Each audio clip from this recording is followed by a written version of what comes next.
At our divorce hearing, my husband turned to the crowd and boasted that he was finally going to live off my fortune, while his mistress laughed in the front row. I did not say a word or shed a single tear.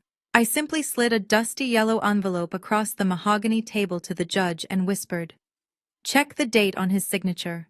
Moments later, the judge was laughing so hard he had to wipe tears from his eyes, and my husband had turned ghost white. This is the story of how greed became his prison and how I reclaimed my empire without firing a single shot. The heavy oak doors of the courtroom swung open, and the air in the room seemed to drop 10 degrees. Marcus walked in like he was stepping onto a red carpet event instead of a divorce hearing. He was not wearing the humble suit he wore when we first met at a community college job fair. He was wearing the custom Italian silk suit I bought him for our 5th anniversary. The audacity of this man knew no bounds, and right beside him, holding his arm like she was the one on the marriage license, was Sarah, my brother-in-law's wife. The woman who had spent the last 6 months whispering in his ear that he deserved half of my empire because he was the man of the house. I sat alone at the plaintiff table. My hands were folded calmly on the surface. My lawyer was shuffling papers nervously next to me, preparing for a war over assets. But I was not nervous. I was watching a performance. Sarah spotted me and smirked. She leaned over to Marcus and fixed his tie, ensuring everyone saw her possessive touch. She was enjoying this. She was enjoying the spectacle of the successful black woman being taken down a peg by her own husband and his new white savior. The bailiff called the court to order, and we all stood as Judge Patterson entered. He was a stern man known for zero tolerance for nonsense. Marcus did not seem to care. He slumped back in his chair, legs spread wide, the picture of arrogant confidence. His lawyer, a man whose billboard I pass on the highway, every morning stood up and adjusted his cheap tie. "Your Honor, my client, Mr. Brooks is seeking equitable distribution of all marital assets. We are requesting 50% ownership of Zora Construction Group, full title to the Lake Lanier property and spousal support in the amount of $10,000 a month for life." The courtroom went silent. I could hear the hum of the air conditioner. 10,000 a month. For a man whose biggest contribution to my company was choosing the color of the office carpet while I was on construction sites at 4 in the morning, ensuring the foundation was poured correctly. Marcus had never negotiated a contract, never managed a crew, and never stayed up late, worrying about payroll. Yet here he was demanding a pension for a job he never did. I felt my lawyer tense up beside me. He was about to object, but Sarah leaned forward from the gallery behind the defense table. She did not even try to whisper. She looked right at me, her blue eyes full of mock sympathies. "Pay him, Zora. Stop being so difficult. You know he sacrificed his prime years for you. It is only fair." Sacrificed. He spent his prime years playing video games and golfing, while I built a multi-million-dollar contracting business from the ground up. But I did not say that I kept my face completely neutral, a stone mask that gave them nothing. I refused to give Sarah the satisfaction of an angry reaction. That is what they wanted, the angry black woman trope, so they could play the victims. Before I continue this story, let me know where you are watching from in the comments below. Please hit like and subscribe if you have ever had someone try to take credit for your blood, sweat, and tears. This journey is about vindication, and I want you to be here for every moment of it. Marcus turned to me then. He flashed that charming smile, the one that used to make my knees weak, but now just made my stomach turn. He leaned in close, smelling of my expensive cologne, the scent of betrayal. "Thanks for building such a nice nest egg for us, babe," he whispered, so only I could hear. "I promise I will spend it well. Maybe Sarah and I will finally take that trip to Bali. You were always too busy for." That was it. The mention of Bali. The trip I had saved for the trip. He canceled last minute because he claimed he was sick, only for me to find out later he was at a casino with his brother. That was the moment the last shred of pity I had for him evaporated into the stale courtroom air. My lawyer started to stand up, his face red with anger. He was ready to fight. He was ready to list every reason why Marcus did not deserve a dime. But I placed a hand on his arm. "Sit down," I said softly. My voice was steady. "I got this." I reached into my tote bag. It was not the designer bag Marcus wanted me to carry to look the part. It was my old leather work bag, worn at the corners from years of site visits. I pulled out a single manila envelope. It was sealed. It had been sealed for 5 years. The adhesive was yellowing with age, but the contents were as fresh as the day they were written. Marcus frowned. He looked at the envelope, then at me. "What is that?" he asked. His voice had a tremor in it, a tiny crack in his armor. He tried to laugh it off. "Is this a love letter?" "Zora? Are you trying to win me back now?" I ignored him. I looked straight at Judge Patterson, ignoring the gasps from the gallery and the confused look on Marcus's lawyer's face. "Your Honor, before you rule on the division of assets, or hear any more fiction from the defense regarding Mr. Brooks' contributions to my company, I would like to submit one final piece of evidence. It is a document notarized on November 12th, 5 years ago. I slid it across the table. The sound of paper sliding against wood was the loudest sound in the room. Sarah stood up in the back, trying to see what it was. "Sit down, ma'am," the bailiff barked. Marcus stared at the envelope. His arrogance was flickering like a dying light bulb. He looked at Sarah, then back at me, confusion clouding his eyes. He had no memory of what was inside, because arrogance often erases the memory of humility. But I remembered. I remembered every word. I looked him dead in the eye and smiled. It was not a nice smile. It was the smile of a predator who has just closed the trap. "No, Marcus," I said. "I am just helping you keep the promise you made when you were begging for your life." "Open it, Judge." To understand the silence in that courtroom, we have to go back 6 months to a rainy Tuesday afternoon. It was the kind of day where the humidity in Atlanta makes your clothes stick to your skin and your patience wears thin. I had left the construction site early because a shipment of steel beams had been delayed, and I decided to surprise Marcus with takeout from his favorite Thai place. I pulled my truck into the driveway of the house I had bought 3 years prior. It was a sprawling modern estate with floor-to-ceiling windows that overlooked the tree line. I remembered signing the closing papers alone because Marcus had a golf tournament that day. Seeing his car in the driveway next to a beat-up red sedan I recognized as Sarah's made me pause. Sarah was my brother-in-law's wife, and she usually only came over when she wanted to borrow money or complain about how hard her life was. I walked through the front door expecting to hear the TV or maybe them chatting in the kitchen. But the downstairs was silent. A half-empty bottle of my vintage Cabernet, the one I was saving for a special promotion, was sitting uncorked on the coffee table with 2 glasses missing. A trail of muddy footprints led from the foyer to the stairs. My heart started to beat a little faster, not out of fear, but out of a rising irritation. I respected my home. It was my sanctuary, and someone was tracking mud through it. I walked up the stairs, the plush carpet swallowing the sound of my work boots. The door to the master bedroom was slightly ajar. I heard giggling. It was a high-pitched, breathless giggle that grated on my nerves. Then I heard Marcus's voice. It was low and appreciative, the kind of tone he used to use with me back when we were dating. "Turn around. Let me see the back," he said. I pushed the door open. Time seemed to freeze. Sarah was standing in the center of the room in front of my full-length mirror. She was not wearing her usual jeans and t-shirt. She was wearing my emerald green silk evening gown, the one I had custom-made for the Architecture Awards Gala last year. It was a dress that hugged every curve, a dress that made me feel powerful. On Sarah, it looked wrong. It was too long, and she was stretching the delicate fabric at the hips. She had piled my gold necklaces around her neck like a child playing dress-up. Marcus was sitting on the edge of our bed, my bed, with his shoes still on. He was holding one of the wine glasses, watching her with a look of hunger that had nothing to do with food. When the door hit the wall, they both jumped. Sarah gasped and spun around, her hand flying to her chest as if she were the one being violated. Zora Marcus stammered, standing up so quickly he almost knocked over the wine. You are home early. I stood in the doorway, still holding the bag of Thai food. My eyes traveled from Marcus's flushed face to Sarah, who was now trying to smooth down the front of my dress.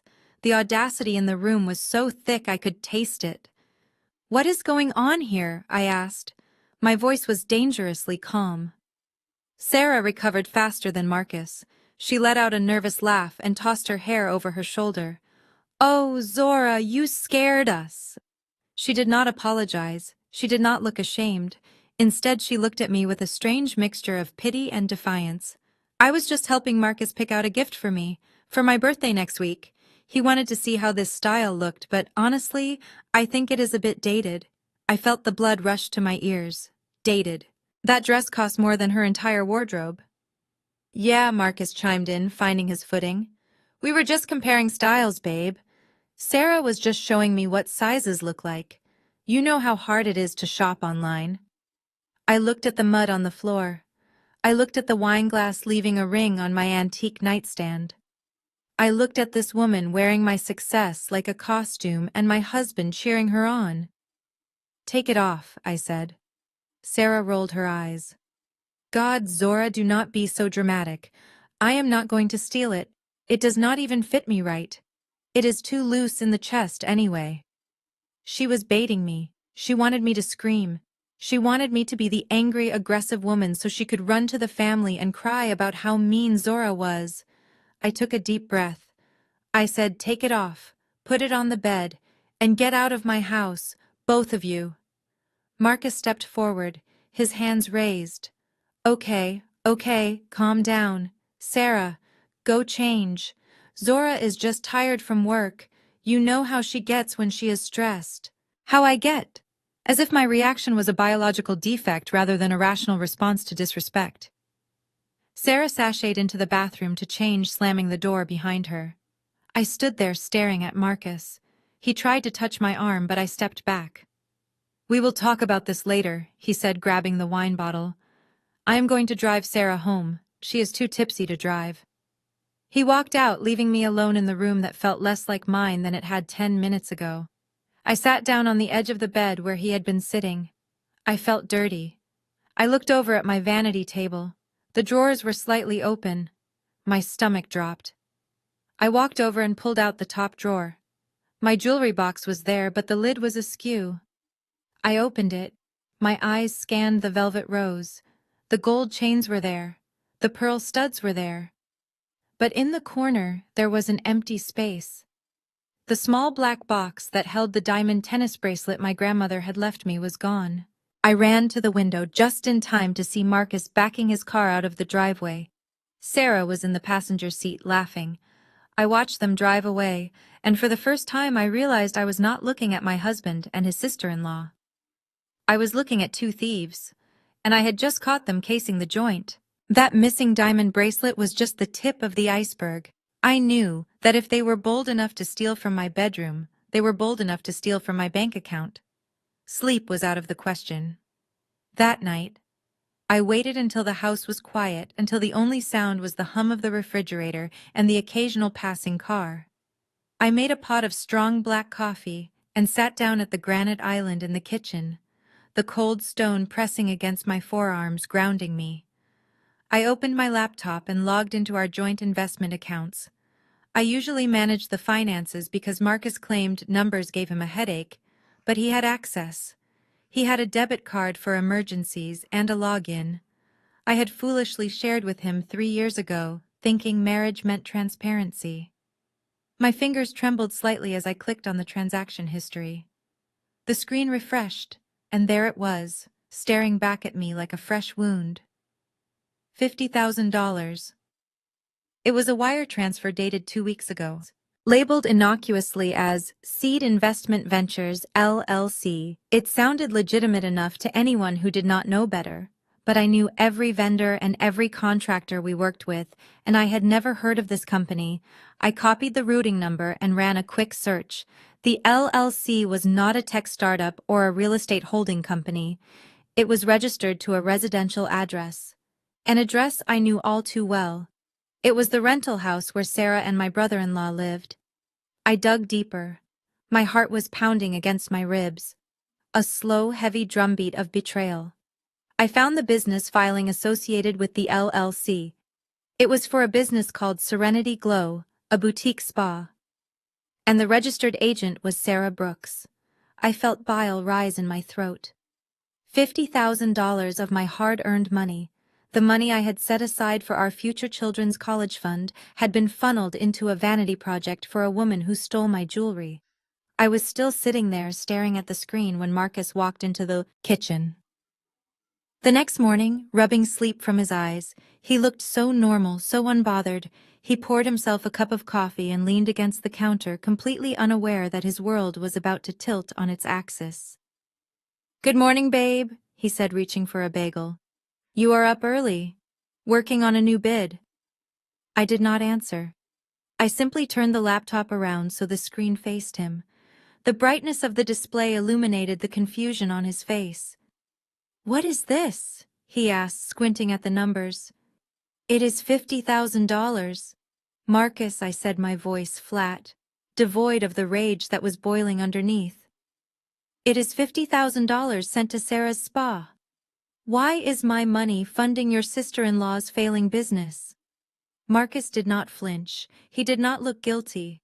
Instead, he looked annoyed, like I was pestering him about leaving the toilet seat up. He took a sip of his coffee and sighed heavily. "It is not failing Zora. It is a startup. And it is not just your money. It is our money. We are married, remember? What is mine is yours, and what is yours is mine." I stood up. Then my chair scraping loudly against the floor. "No, Marcus, I earned this money. I sweat for this money. You play golf and call it networking. Sarah has no business experience. She has never worked a day in her life." Marcus slammed his mug down, coffee splashing onto the counter. "Do not talk about her like that. You do not understand how hard it is for her. She is trying to build something, Zora. She is trying to make a name for herself in this town, and frankly, she needs the capital to fit in." "Fit in?" I asked incredulously. "Fit in with who?" "With the right people," Marcus said, his voice taking on a condescending tone. "The country club crowd. The investors. You know how it is. Sarah is white. She has access to circles that we do not, but she needs to look the part. She needs the spa to be high-end. She needs the image. If she succeeds, we all succeed. She can open doors for us." I stared at him, unable to process the level of delusion and racism he was casually spewing. He was stealing my money to fund a white woman's lifestyle because he thought her skin color was a better investment than my competence. He was betting on her privilege using my labor. "So let me get this straight," I said, my voice shaking. "You stole 50 grand from our savings to help Sarah play business owner because you think she is our ticket to the upper class. Is that it?" "It is an investment," he insisted, refusing to back down. "And you are being incredibly petty and selfish right now, checking up on me like I am a child. I did what was best for the family." "You did what was best for Sarah," I corrected him. Marcus narrowed his eyes and crossed his arms over his chest, his posture shifting from defensive to aggressive. "You know, Zora, I am getting really tired of this jealousy. It is ugly. You are so obsessed with money and control that you cannot support family.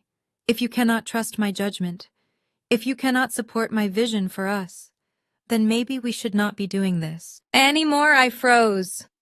"Are you threatening me?" I asked.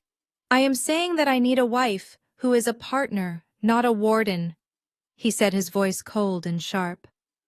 "Maybe I need to stay at a hotel for a while until you can learn to be more generous.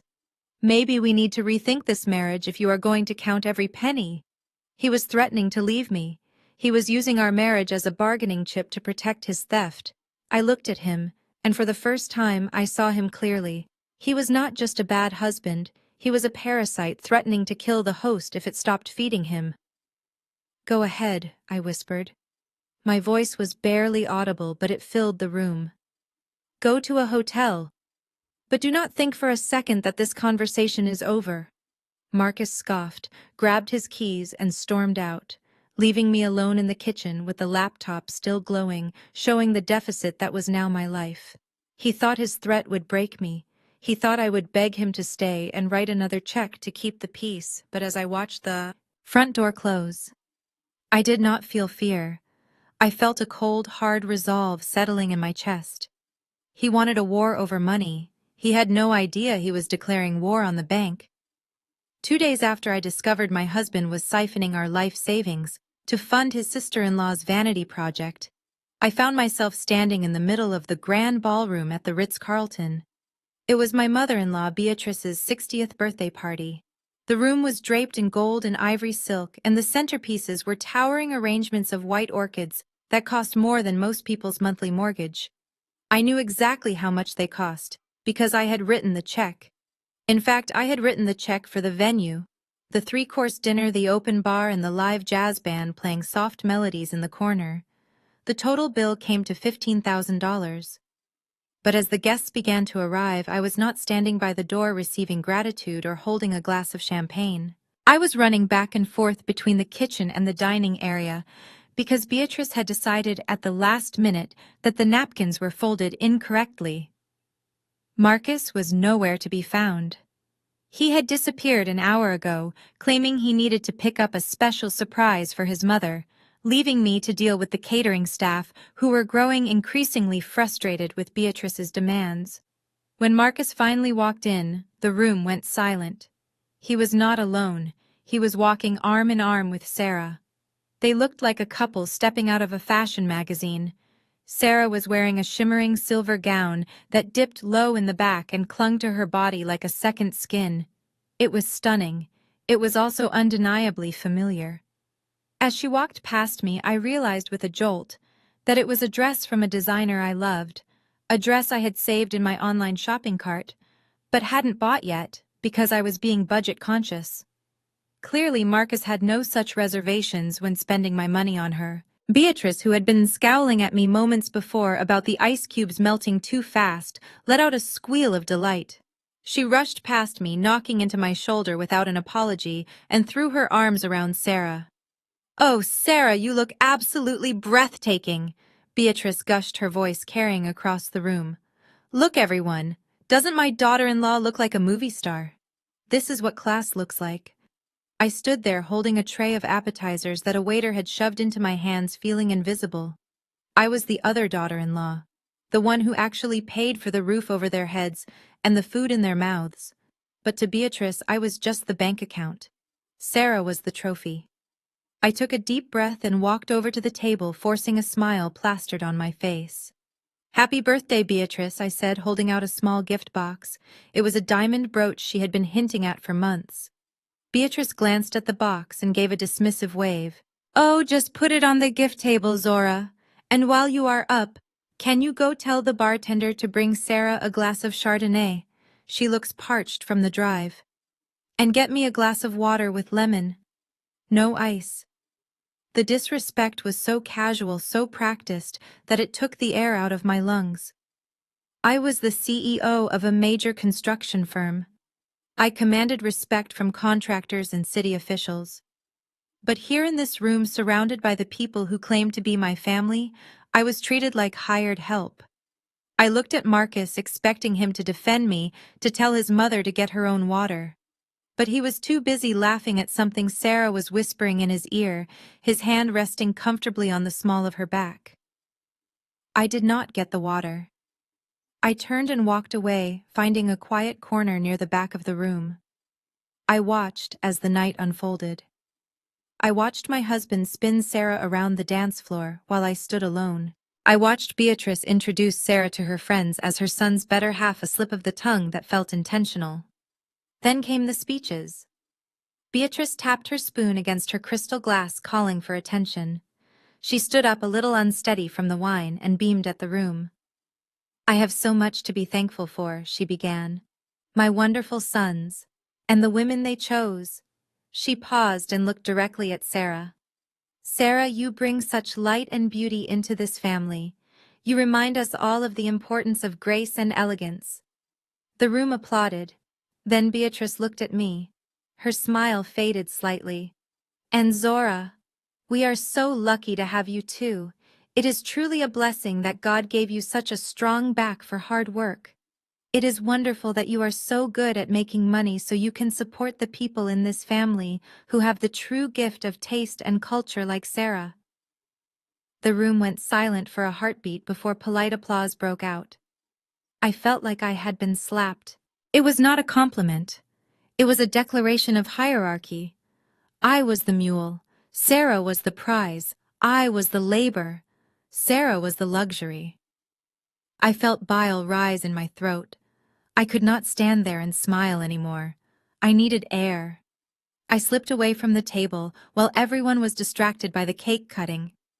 I headed towards the service entrance, seeking the solitude of the back hallway. As I pushed open the swinging door to the kitchen corridor, I heard voices. Hushed, urgent whispers. I stopped. Through the crack in the door, I saw them. Marcus and Sarah were standing near the loading dock away from the guests. Sarah was leaning against the wall, her arms crossed, looking annoyed. "I cannot do this anymore, Marcus," Sarah hissed. Her voice was devoid of the sweetness she used in public. "Your mother is unbearable. She has been pinching my cheek all night, and this dress is scratching me. When is this going to end?" "Just be patient, babe," Marcus said, reaching out to stroke her arm. "You know the plan. We just have to keep Zora happy for a few more months." "I am tired of acting," Sarah snapped, pulling away. "I want my own life. I want the house on the lake you promised. When are you going to leave her? When are you going to take the money and run?" Soon Marcus said, his voice low and menacing.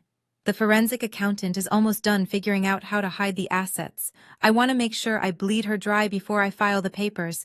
I am not leaving until I get every penny she is worth. Now fix your smile and go back out there. We are almost at the finish line." I stood in the shadows, my hand covering my mouth to stifle a gasp. The pain that had been a dull ache in my chest suddenly sharpened into a blade. This was not just about a spa or a dress. This was a calculated execution of my life. They were not just using me. They were planning to destroy me. I backed away slowly, my heels silent on the linoleum. I did not go back to the party. I walked out the side door into the cool night air, and for the first time in months, I stopped crying. Tears were for victims, and I was done being a victim. 3 days later, I returned from a business trip in Chicago with a signed contract worth $4 million in my briefcase and a desperate need for a hot shower. The flight had been delayed, and the traffic coming out of the airport was a nightmare. All I wanted was to sink into my soaking tub, pour a glass of wine, and forget that my husband was a thief and his sister-in-law was a parasite. I pulled into the driveway and noticed immediately that the garage door opener was not working. I pressed the button again and again, but the heavy door remained shut. I sighed, thinking the power might be out, and parked my car in the driveway. I walked to the front door, my heels clicking on the pavement I had paid to have resurfaced last summer. I fished my keys out of my purse and slid the gold key into the lock. It went in, but it would not turn. I jiggled it, thinking maybe it was just stuck, but it hit a hard mechanical resistance. I pulled it out and tried again. Nothing. I took a step back and looked at the door. The hardware looked new. The finish was slightly different, brighter than the aged bronze I had chosen. A cold realization washed over me. They had changed the locks. My husband had changed the locks on the house I bought while I was out of town earning the money to pay the mortgage. I was about to ring the doorbell to demand entry when my phone buzzed in my hand. It was a text message from Marcus. I looked down at the screen and the words blurred for a second before snapping into sharp focus. The text read, "Zora, I need some space to think about our relationship and where we are going wrong. The energy in the house has been toxic lately, and I need to clear my head. Please stay at a hotel for a few days so I can have some peace. Do not ring the bell." I disconnected the chime. I stared at the phone. He needed space. He needed peace. In my house, while I was standing on the porch with my luggage like a stranger. The audacity was so immense it was almost impressive. He was not just stealing my money anymore, he was stealing my sanctuary. Before I could even process the rage building in my chest, Another notification popped up. It was from Instagram.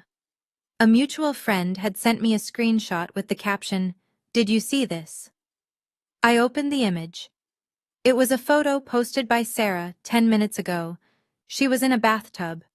My bathtub. The one with the Italian marble surround and the view of the skyline. She was buried in bubbles holding a glass of my expensive red wine and winking at the camera. The caption read, "Self-Care Saturday. Finally getting the relaxation I deserve, house to myself." I looked up at the bathroom window on the second floor. A light was on.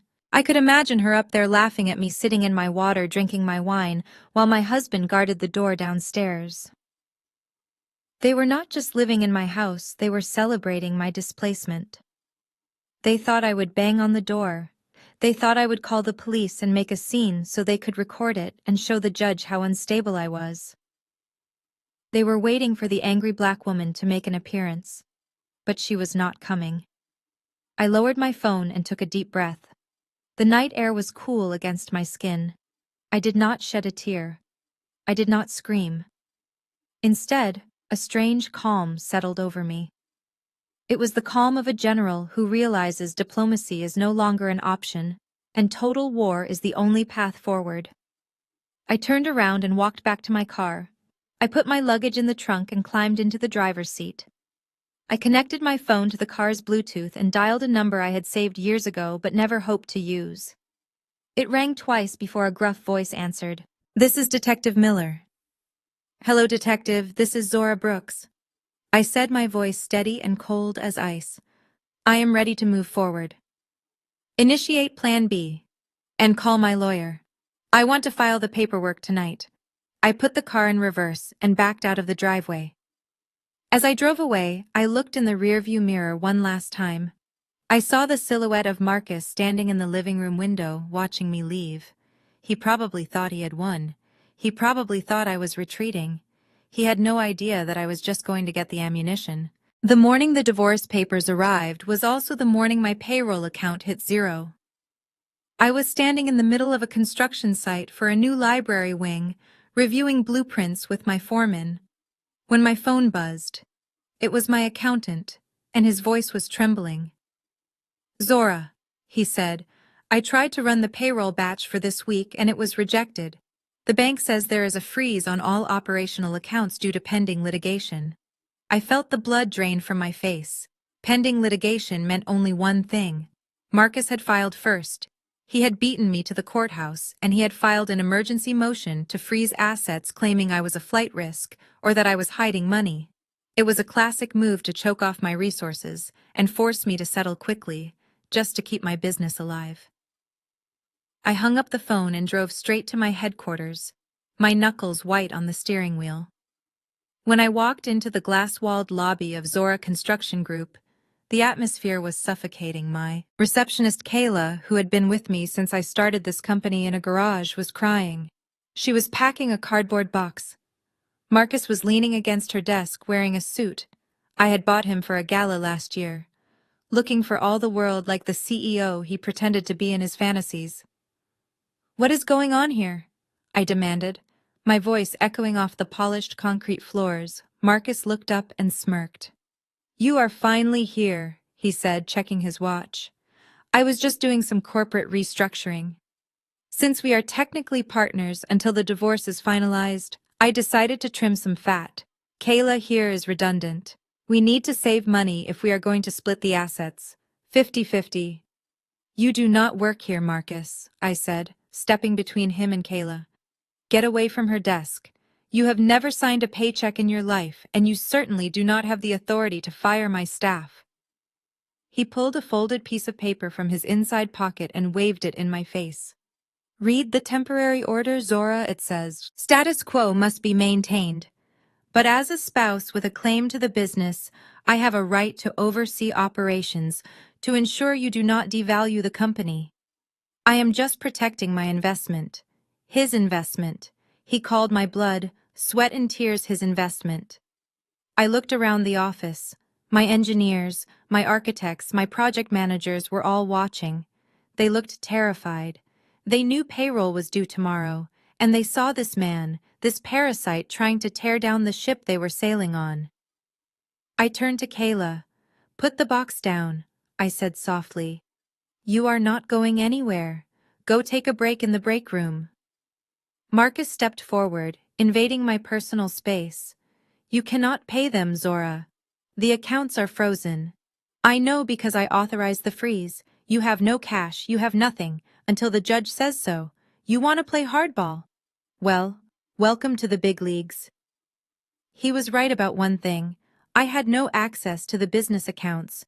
But he was wrong about me having nothing. I looked him dead in the eye and said, "You can freeze a bank account, Marcus, but you cannot freeze loyalty, and you definitely cannot freeze a woman who built her life before she ever met you."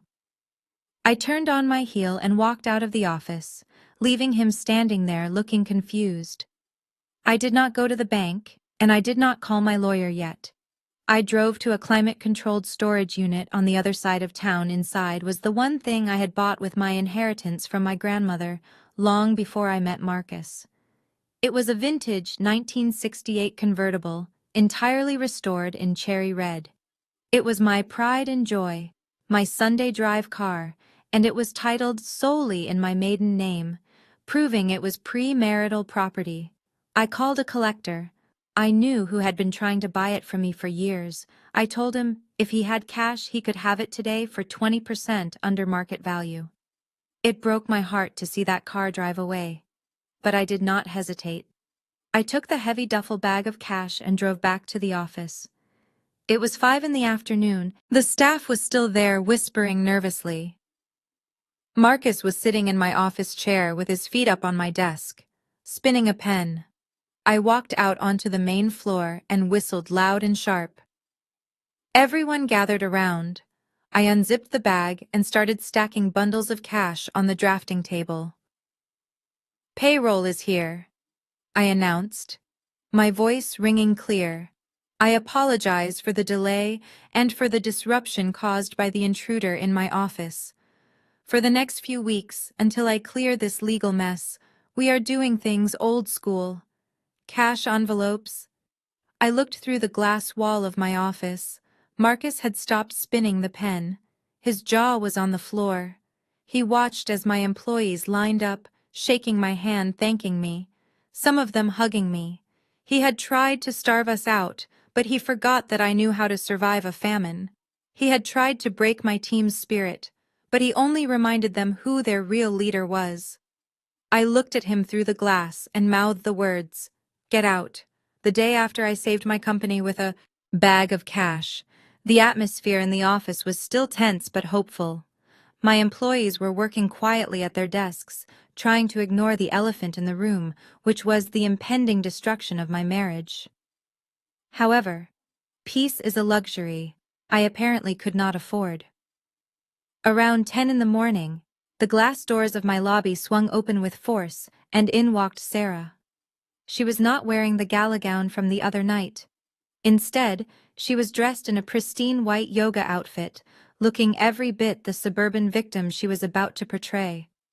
She marched past the reception desk, ignoring Kayla's protests, and burst into my private office.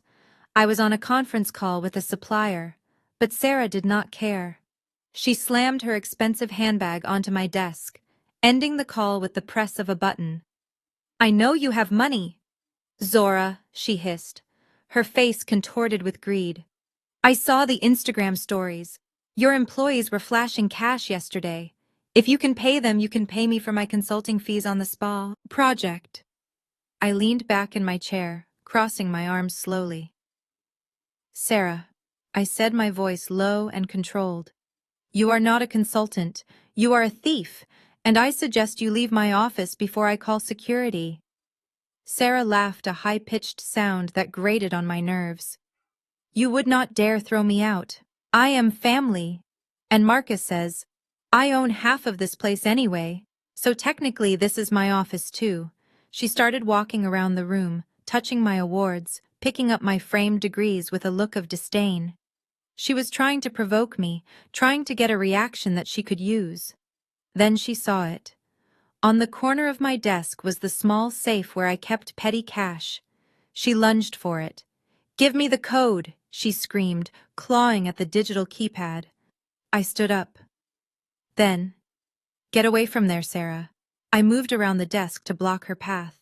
I did not touch her. I simply stood my ground, a physical barrier between her and my property. But that was all she needed.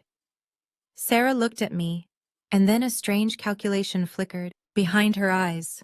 She realized she could not physically overpower me, so she decided to destroy me socially. She took a step back, grabbed her own arm, and then threw herself backwards with the force of a stunt. Double, she crashed into the glass coffee table, shattering a vase and landed in a heap on the floor. Then she started to scream. "Help!" she shrieked, her voice echoing through the entire building. "He is attacking me! Help me! Please! Someone call the police!" My employees rushed to the glass wall of my office, looking in with horror. Sarah was on the ground, sobbing hysterically, clutching her arm as if it were broken. She looked up at me with a smirk that only I could see through her tears. "You are finished, Zora," she whispered. Within minutes, the wail of sirens cut through the air. 2 police officers stormed into the office, hands on their holsters. One was older, the other a young rookie. They saw the tableau before them, a white woman crying on the floor claiming injury and a black woman standing over her. "Ma'am, step away from her," the older officer barked at me, his hand unsnapping the safety on his weapon. "Put your hands where I can see them." I slowly raised my hands, my heart hammering against my ribs, not out of guilt, but out of the terrified realization of how this looked. I knew the statistics. I knew how easy it was for a woman like me to be criminalized in a split second, just because a woman like Sarah shed a tear. "She attacked me," Sarah wailed, pointing a shaking finger at me. "I just came to ask for a loan and she pushed me. She threw me into the table. Look at my arm." The rookie officer knelt beside Sarah, offering her a comforting hand. "It is okay, ma'am. You are safe now. We have got her." "Officer," I said, my voice steady, despite the fear clutching my throat. "I did not touch her. She threw herself on the floor." "Likely story," the older officer sneered, grabbing my wrist and spinning me around to cuff me. "You have the right to remain silent." "Wait," I said, loud enough to be heard over Sarah's fake sobbing. "Before you arrest me and ruin your career with a false arrest lawsuit, look up." I nodded my head toward the ceiling corner directly above my desk. The older officer paused. He followed my gaze, blinking in the fluorescent light. There, blinking with a steady red eye, was a high-definition security camera with a microphone. It captured every inch of the room. "My office is recorded for liability purposes," I said clearly. "I suggest you watch the footage before you take me anywhere." The room went silent. Sarah stopped crying instantly. Her face went from tragic victim to cornered rat in a nanosecond. The officer looked at me, then at the camera, then at Sarah. He motioned to the rookie to stay with Sarah and walked over to my computer monitor. I guided him through the password with my hands still behind my back. He clicked the file labeled Live Feed and rewound it 2 minutes. We all watched in silence as the screen showed the truth. It showed Sarah lunging for the safe. It showed me standing still. And it showed Sarah throwing herself backward like a bad actress in a soap opera. The older officer straightened up his face, turning a shade of red that matched the sirens outside. He uncuffed me immediately. He turned to Sarah, who was now standing up, brushing invisible dust off her yoga pants, trying to regain her dignity. "Ma'am, you need to leave right now before I arrest you for filing a false police report and wasting police time." The officer growled. His sympathy completely evaporated. Sarah looked at the officer, then at me. She grabbed her bag, her face burning with humiliation. She marched to the door, but before she could leave, I spoke up. "Sarah," I called out. My voice was not loud, but it carried the weight of a judge's gavel. She turned around, her eyes filled with hate. I walked up to her until I was inches from her face. "You just made the biggest mistake of your life, Sarah," I whispered, "because now I am not just going to divorce your brother. I am going to release that video to every person in your social circle. Now get out of my building. I thought Sarah's fake injury was the lowest they could go, but I was wrong because desperate men do not just attack your reputation, they attack your heart. I arrived home late that evening exhausted from the police incident, and the only thing keeping me going was the thought of burying my face in the soft fur of my golden retriever Buster. He was my shadow, my confidant, and the only living thing in that house that had loved me unconditionally for the last 6 years. Usually when I pulled into the driveway, I could see his silhouette in the front window waiting for me, and the moment I opened the door, his tail would be thumping against the floor like a drumbeat. But tonight the window was dark, and when I opened the door there was only silence. A cold, heavy silence that made the hair on the back of my neck stand up. I dropped my keys and ran through the house calling his name. Buster. Come here, boy. I checked the kitchen where his water bowl was. It was dry. I checked the back door. It was unlocked and slightly ajar. My heart hammered against my ribs as I ran into the backyard, scanning the fence line with my phone flashlight. The yard was empty. His leash, which usually hung by the door, was gone. Panic is a cold sensation. It starts in your stomach and freezes your limbs. I stood in the middle of the dark yard, feeling helpless. Buster was terrified of thunderstorms and loud noises. He needed his special medication for his hips. He was not just a dog, he was my family. Then my phone rang. It was a custom ringtone I had set for Marcus years ago, back when I still thought he was the love of my life. I stared at the screen for a second before answering, my hands shaking so hard I almost dropped the device. "Where is he, Marcus?" I screamed into the phone, not bothering with hello. "Where is my dog?" His voice was calm, chillingly calm. It was the voice of a man who thought he held all the aces. "Relax, Zora," he said casually. "Buster is fine. He is safe. He is just visiting Grandma. My mom missed him, so I picked him up while you were busy getting arrested or whatever drama you were causing at the office today. He was at his mother's house. Beatrice hated dogs. She called them dirty beasts and never let Buster inside her pristine living room. Bring him back," I demanded, my voice breaking.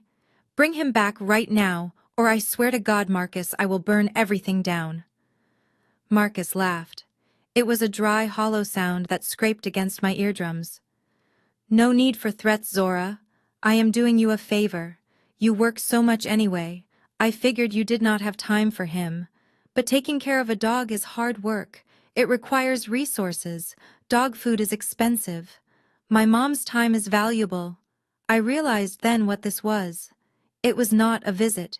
It was a hostage situation. "What do you want, Marcus?" I asked, my voice dropping to a whisper. "I think a boarding fee is fair," he said. "Let us say $10,000. For the inconvenience. $10,000. He was extortioning me for my own dog. The dog he had kicked once for shedding on his expensive rug. The dog he ignored unless he wanted to post a cute photo on social media to look like a family man. "You are sick," I said. "You are actually sick. Just transfer the money, Zora," he said, sounding bored. "Call it a retroactive pet sitting fee. Once the cash clears, I will drop him off. If not, well, my mom has a gate that sometimes gets left open. It would be a shame if he ran away. The traffic on her street is pretty fast at night." The threat hung in the air like poison smoke. He was threatening to let my dog get killed if I did not pay up. I felt a red-hot rage flood my vision, but I pushed it down. I could not afford to be angry right now. I had to be smart. If I argued, he might hurt Buster just to spite me. "Fine," I said. "I am doing it right now. Bring him home." I pulled the phone away from my ear and opened my banking app. I had to move money from my personal emergency fund because the business accounts were still messy. I typed in the amount, $10,000. My thumb hovered over the send button, but before I hit confirm, I clicked on the memo line. Usually I would leave this blank or write something generic. But not tonight. In the memo line, I typed very clearly, "Invoice number 1 for unauthorized boarding services under duress." It looked like a mistake or a sarcastic comment to him. He would probably just see the notification for the money and laugh. But to a forensic accountant or a judge, it was a paper trail. It was documentation of extortion.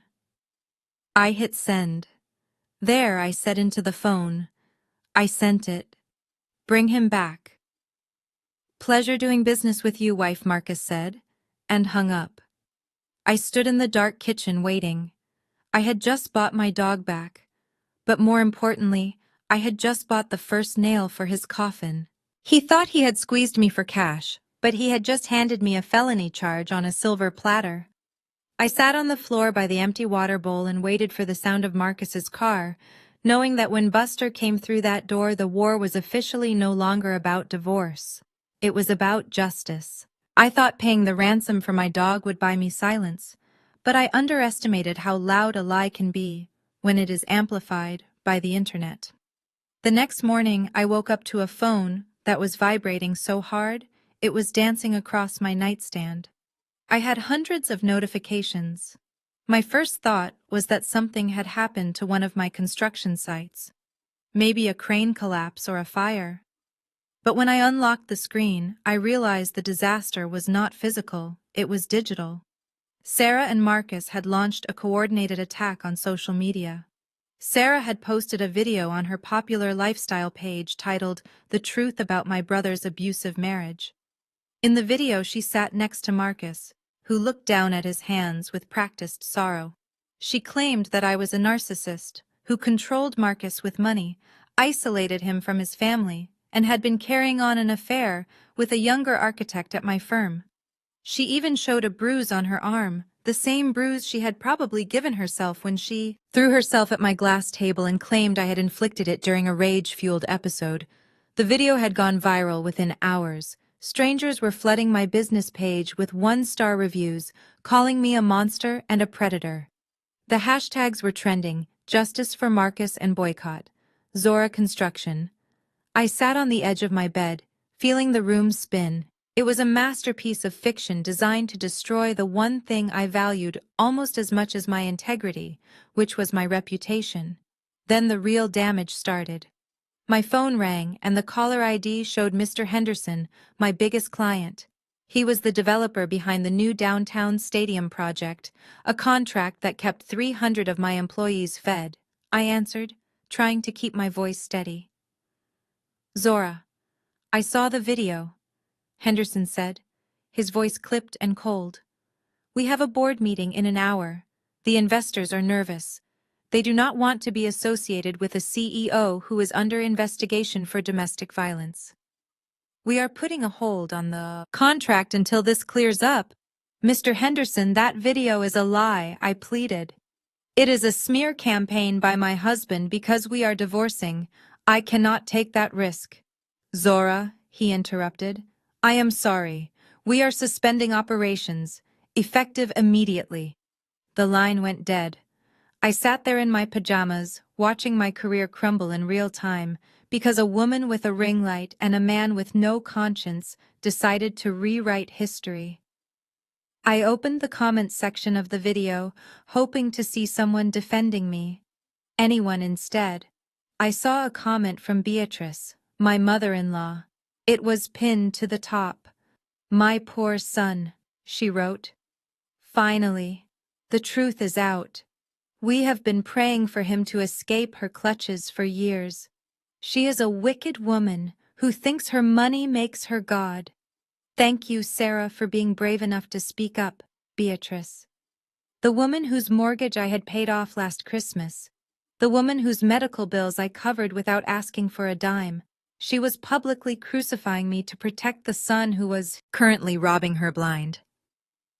It felt like being stabbed by 1,000 tiny needles.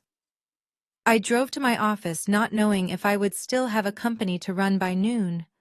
The parking lot was empty. My employees were scared to come in, fear of protesters or simply ashamed to work for me. I sat at my desk in the empty building staring at the canceled contracts piling up in my inbox. I felt a level of despair I had never known. It was not just about losing money, it was about the erasure of my character. They were painting over my life with mud, and the world was watching it dry.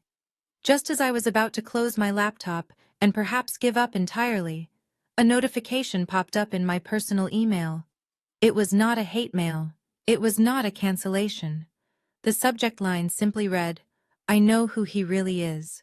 I opened it. The sender was a name I did not recognize. Vanessa Jenkins.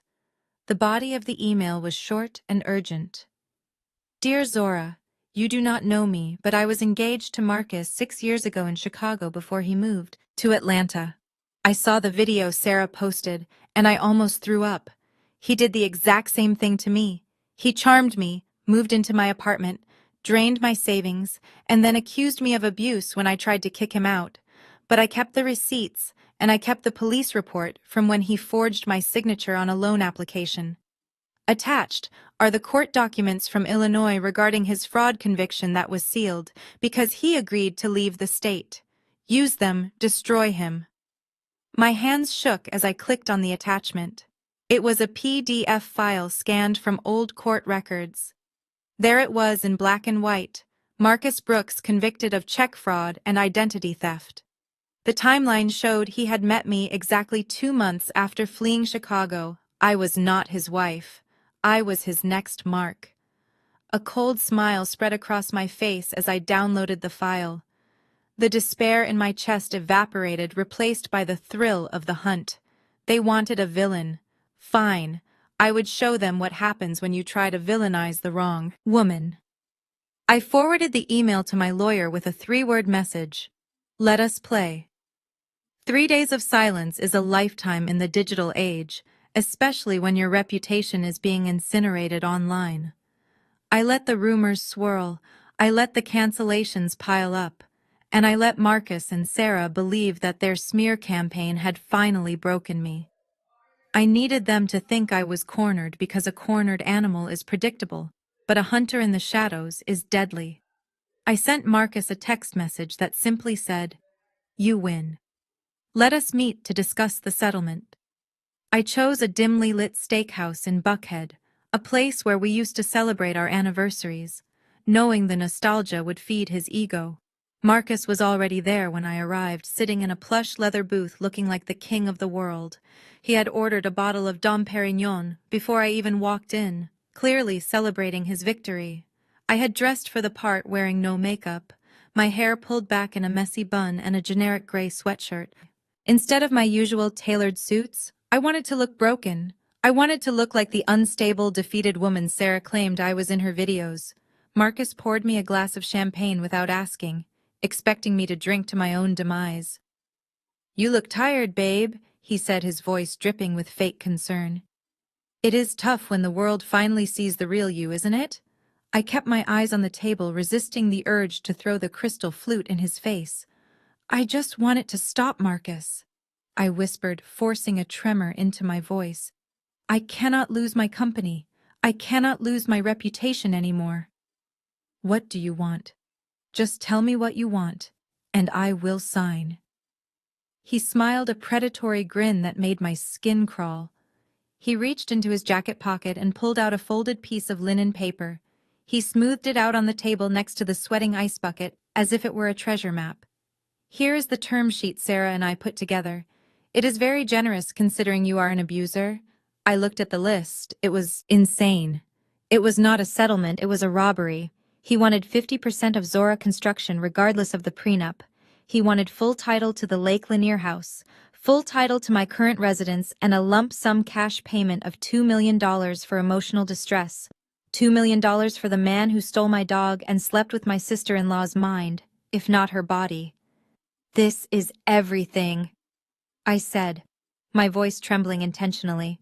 "If I give you this, I will have to liquidate assets. I will be starting over from almost zero." Marcus took a slow sip of his champagne and leaned in close, his eyes gleaming with malice. "You are a builder, Zora. You can build it again. You are good at that. But me, I am a lifestyle consultant. I need maintenance. And honestly, you owe me this for the years I spent living in your shadow." I looked up at him, tears stinging my eyes. Fake tears. but the pain behind them was real. "I have to know one thing before I sign," I asked. "Did you ever love me, Marcus, or was it always just a long con?" He laughed. It was a low, dark sound. He looked around to make sure the waiter was not nearby, then looked back at me with a chilling emptiness.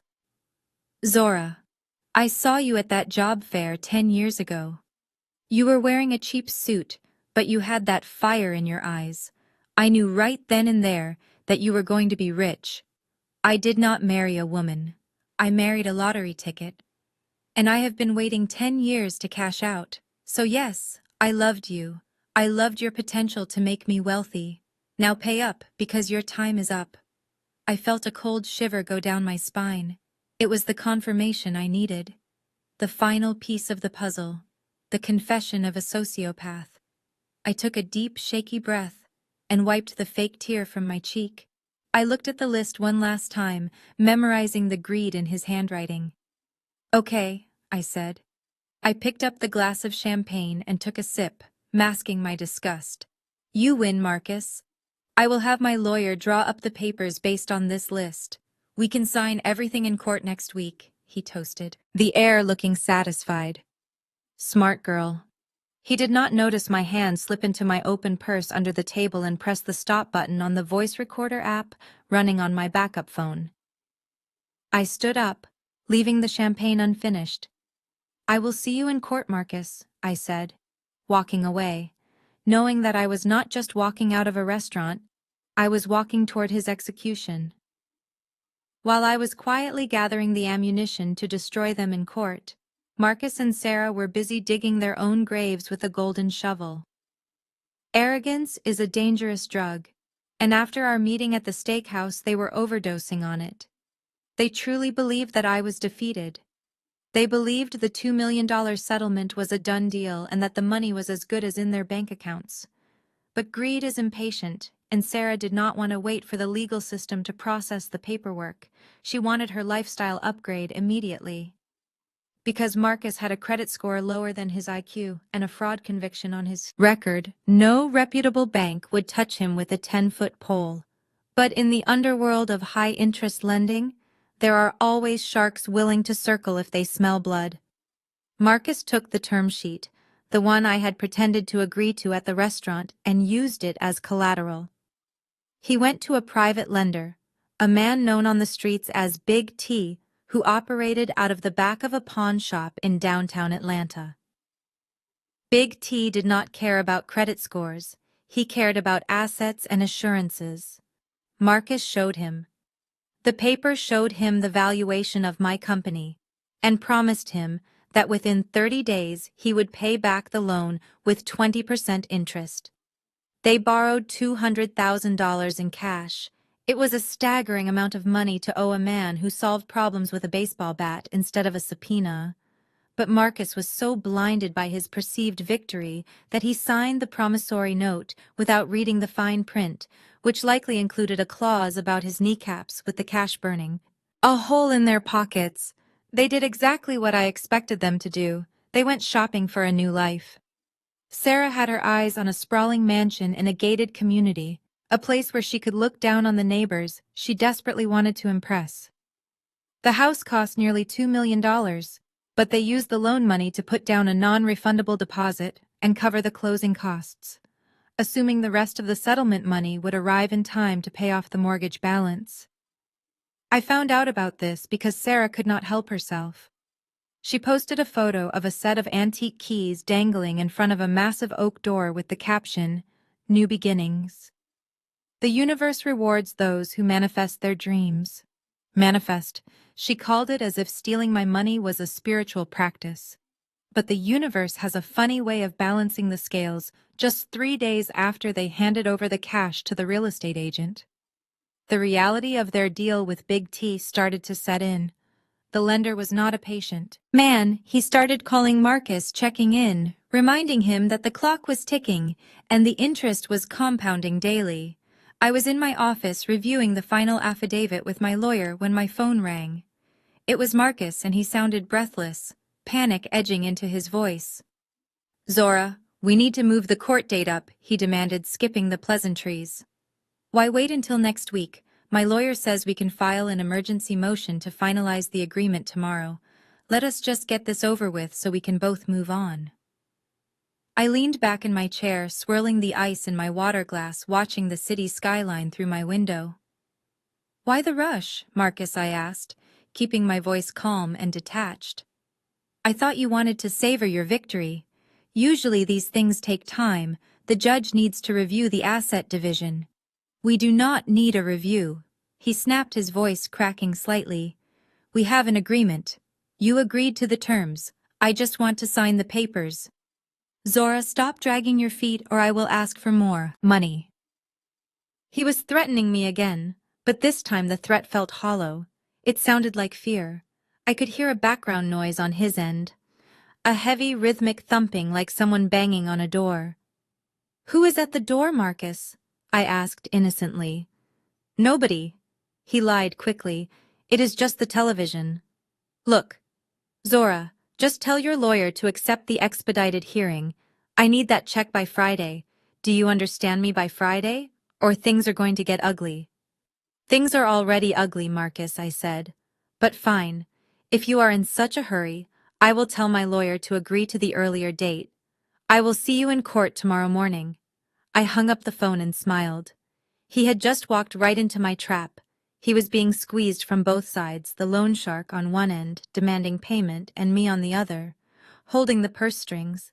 He was so desperate to get his hands on my money, to pay off his dangerous debt, that he was sprinting toward the courtroom, unaware that he was running toward a cliff edge. He had spent money he did not have on a house he would never own, and now he had 24 hours to pray that I was as weak as he thought I was, but he was about to learn that prying money from my hands was harder than pulling teeth from a shark.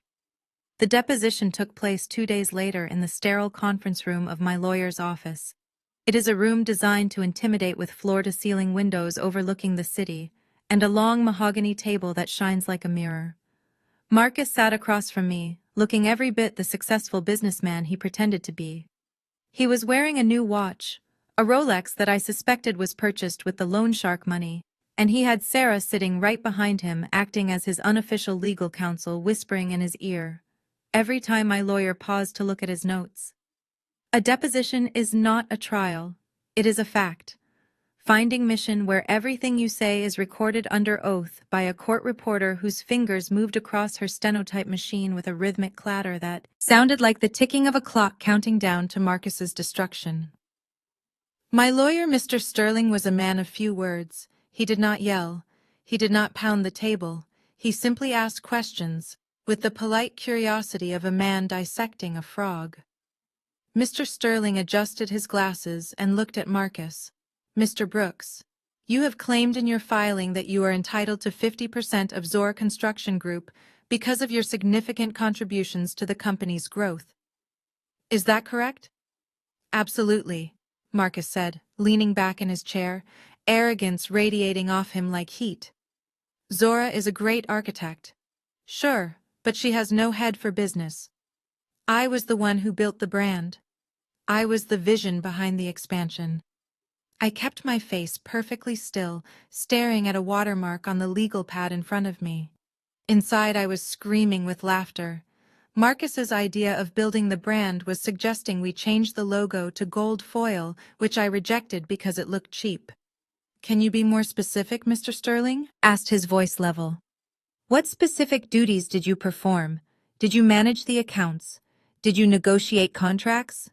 Marcus scoffed, pretending to be offended. I did everything. I was a silent partner. I advised on high-level strategy. For example, the stadium project. The one Zora just lost because of her bad press.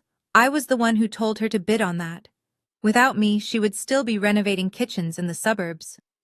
I felt Sarah kick the back of Marcus's chair, a signal to keep going, to pile on the lies. They wanted to establish that without Marcus, I was nothing. And regarding the finances, Mr. Sterling continued. Did you contribute any personal capital to the business? Did you sign any personal guarantees for loans? Marcus hesitated for a fraction of a second, his eyes darting to Sarah. She gave him a subtle nod. Yes. Marcus lied, his voice booming with false confidence. I put cash into the company in the early days, cash from my own savings, and I co-signed the line of credit. Zora has bad credit, so she needed my financial stability to get off the ground. The court reporter typed silently, recording every syllable. My bad credit. I had an 800 credit score. Marcus had a score that looked like a bowling average. He was lying about money he never had and loans he never signed. But more importantly, he was lying about his status within the company. Mr. Sterling picked up a document. It was a thick stack of paper. He did not look at it, he just held it in his hand, feeling the weight of it. So, to be clear, Mr. Sterling said, looking Marcus dead in the eye. You are stating under penalty of perjury that you were an active financial partner with equity interest, and that you personally funded business operations. I am stating that, Marcus said, slamming his hand on the table for emphasis, and I deserve my share. And you are aware, Mr. Sterling added softly, that lying in a deposition is a felony offense, punishable by prison time. Marcus laughed, a nervous, arrogant sound, trying to dismiss the warning. Do not try to scare me, old man. I know my rights. I am telling the truth. Zora knows it too. I looked up then and locked eyes with Marcus. I saw the desperation behind his bravado. He was terrified of the loan shark. He was terrified of looking weak in front of Sarah. So he did the only thing he knew how to do. He doubled down on the lie. I swear it on my life, Marcus said. Mr. Sterling held his gaze for a long, uncomfortable silence. Then a small, almost imperceptible smile curled the corner of his lips. It was not a smile of agreement. It was the smile of a fisherman who just felt the tug on the line. Thank you, Mr. Brooks, Mr. Sterling said, closing the file folder. I have no further questions at this time. Marcus looked confused. He expected a fight. He expected Mr. Sterling to pull out bank statements or argue about dates. He did not understand that when your enemy is destroying himself, you do not interrupt him. You just hand him more rope. We are done, Marcus asked, looking at his own lawyer, who looked equally baffled. We are done with this portion, Mr. Sterling said, checking his watch politely. We will see you in court for the final judgment. As we walked out of the conference room, Sarah whispered loud enough for me to hear. See, that was easy. He knows he has no case. You are going to be rich, baby. I walked to the elevator alone, my heels clicking on the marble floor. I pressed the down button and took a deep breath. Marcus had just committed perjury on record. He had claimed financial ownership in a company where I had a document proving he had signed away all rights 5 years ago. He had just turned a divorce case into a criminal investigation, and he was too busy celebrating to notice the handcuffs waiting in the shadows. I thought I had uncovered every skeleton in Marcus's closet, but I forgot that his mother Beatrice was the keeper of the crypt. The woman who had publicly bashed me on social media just days prior showed up at my doorstep on a rainy Tuesday evening holding a foil-wrapped casserole dish like a peace offering from hell. I watched her through the security camera feed, debating whether to call the police or hear her out. Curiosity and perhaps a desire to see them squirm won out, so I opened the door. Beatrice looked older than usual. The stress of her son's gambling debts and the loan shark threats was clearly etching new lines into her face. She walked in without waiting for an invitation, placing the dish on the entryway table, avoiding eye contact. I brought you some peach cobbler. Zora, she said, her voice trembling slightly. It is your favorite recipe. I did not move from the doorway. I simply crossed my arms and looked at her. Beatrice, you called me a wicked woman on the internet 3 days ago. Why are you in my house?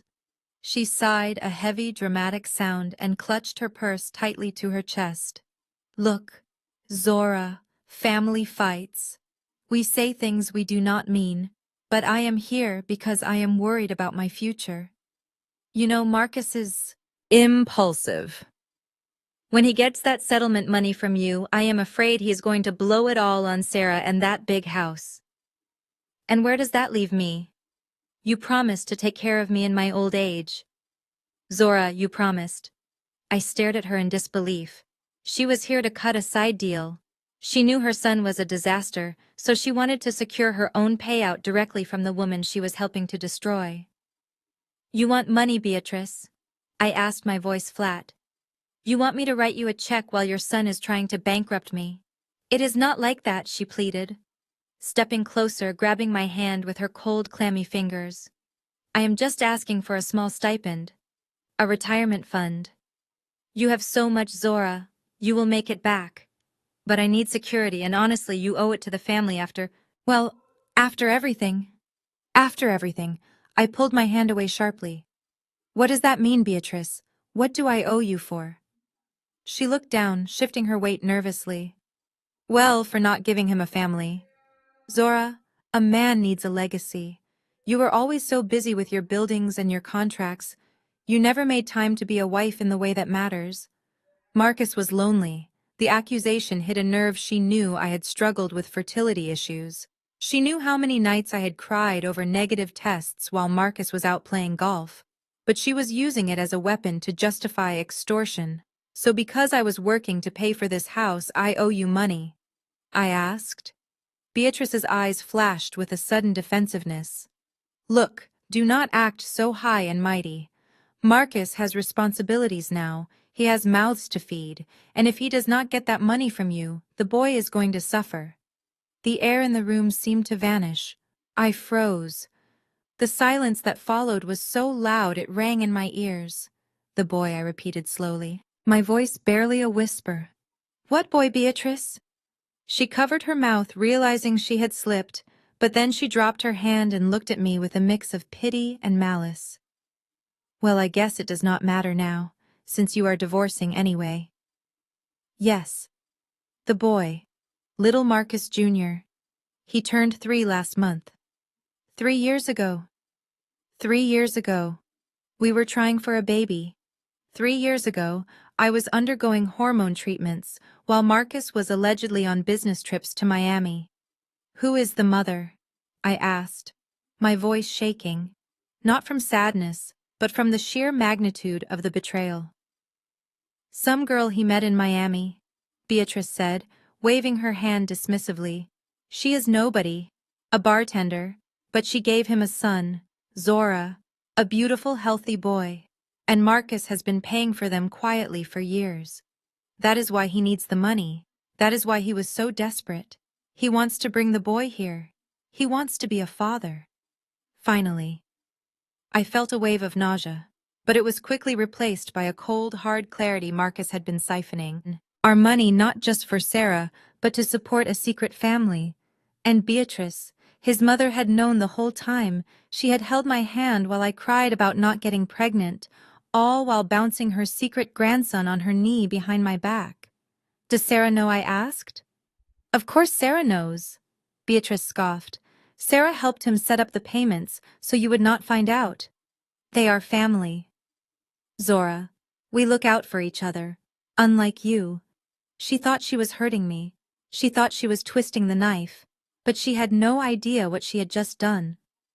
In the state of Georgia, adultery is a bar to alimony. If I could prove he had a child during our marriage, his claim for spousal support would be incinerated. And his mother, the woman asking for a payout, had just handed me the match. I reached into the pocket of my cardigan and pulled out my phone.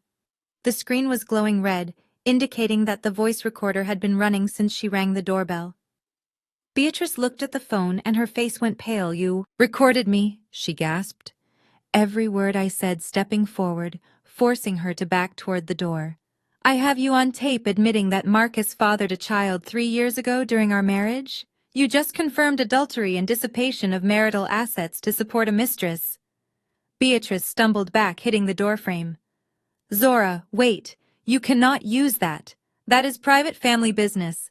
It is evidence. Beatrice, I said, opening the front door wide. The cold night air rushed in, chilling the room. You came here looking for a retirement check, but you just gave me something much more valuable. I picked up the casserole dish she had brought and shoved it into her hands. Get out of my house, Beatrice. But Zora, please. She begged, tears streaming down her face. Now, Marcus will kill me. He will cut me off. Then maybe you should ask the mother of his child for help, I said simply. Because you are certainly never seeing a dime from me again. I slammed the door in her face, locking it tight. I leaned against heavy wood and let out a long breath. I did not cry. Instead, a smile spread across my face. A genuine smile for the first time in weeks. I looked at the recording on my phone and whispered into the empty hallway. Thank you, Mom.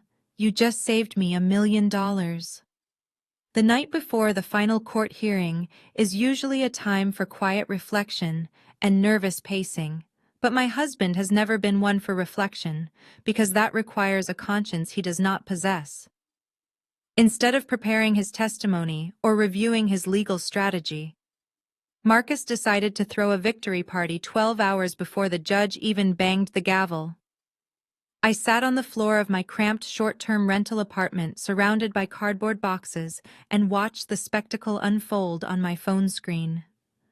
Marcus had gone live on Instagram, and thousands of people were watching him pop a bottle of vintage champagne in the living room of the house. I bought with my inheritance. Sarah was dancing in the background wearing a dress that looked suspiciously like one missing from my closet, holding a glass high in the air. The caption read, "New Beginnings," and Marcus was holding court like a king addressing his subjects, talking to the camera with glazed eyes and a slur in his speech. "Tomorrow is the day, guys," he shouted, raising the bottle. "Tomorrow, we finally cut the cord on the toxic past and step into the abundance we deserve." Sarah chimed in, leaning over his shoulder, her face flushed with alcohol and greed. "Tell them about the yacht, babe. Tell them about how we are going to travel the world once the settlement clears." It was grotesque watching them mentally spend millions of dollars they did not have. They were like children playing Monopoly with real lives, unaware that the banker was about to foreclose on the entire game. I turned off the phone, tossing it onto the sofa cushion, silencing their laughter. The sudden quiet of the room was heavy but comforting. I reached for the portable safe I had managed to smuggle out of the house before they changed the locks. I dialed the combination and the door clicked open.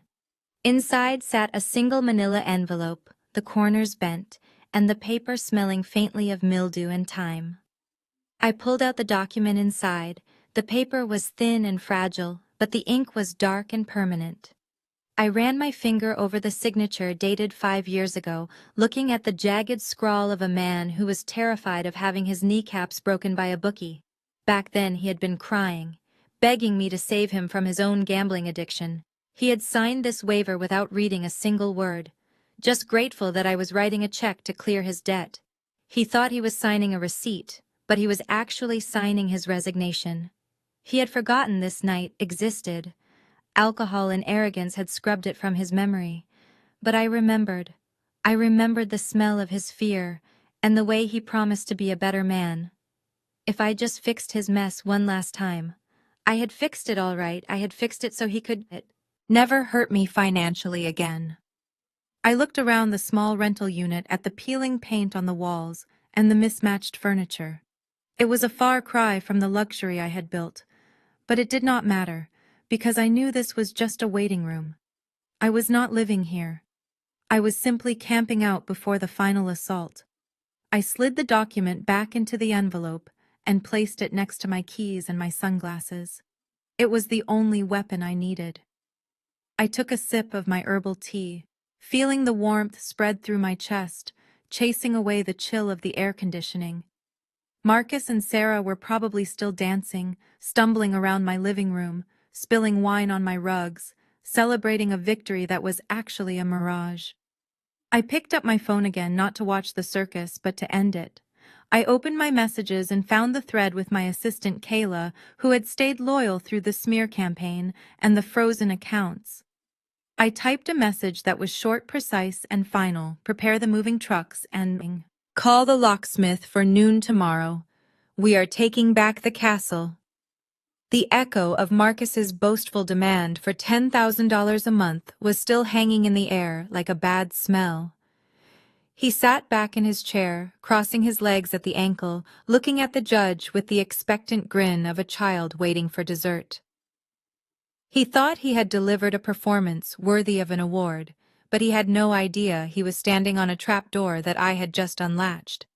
The gallery was murmuring a mix of shock and amusement at his audacity, but I did not turn around to look at the audience. I was focused entirely on the space between myself and the bench. I watched the judge's eyes flick from Marcus to me. Judge Patterson was a man who had seen every kind of divorce imaginable. He had seen screaming matches and sobbing fits. He had seen people throw water pitchers and scream profanities. But he had rarely seen a woman sitting as still as a statue, while her husband tried to rob her blind in broad daylight. I did not look at Marcus. I did not look at Sarah. I kept my eyes locked on the judge as I extended my arm and pushed the yellow envelope across the polished mahogany table. The sound of the paper sliding against the wood was soft, but in that silent room it sounded like a sword being drawn from a sheath. Sarah shifted in her seat behind Marcus. I could hear the rustle of her expensive silk dress, the one she bought with my stolen money just days ago, hoping to look the part of a wealthy woman. She leaned forward, and I saw her whisper into Marcus's ear, her voice sharp with sudden anxiety. "What is she doing, Marcus? What is in that envelope? Why does she look so calm?" Marcus waved her off, swatting at the air as if she were a fly.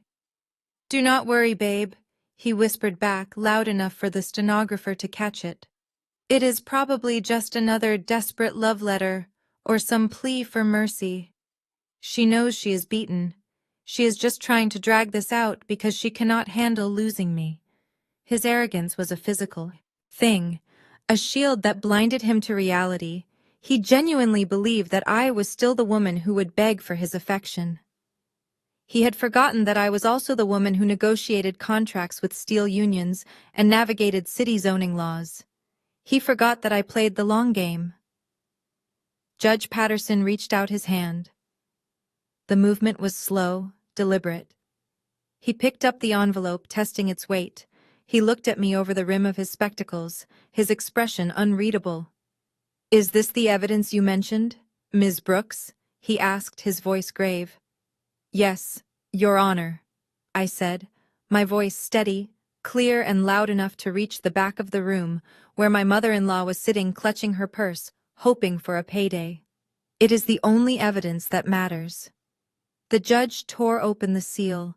The sound of tearing paper seemed to go on forever, scraping against the tension in the room. He pulled out the single sheet of document inside.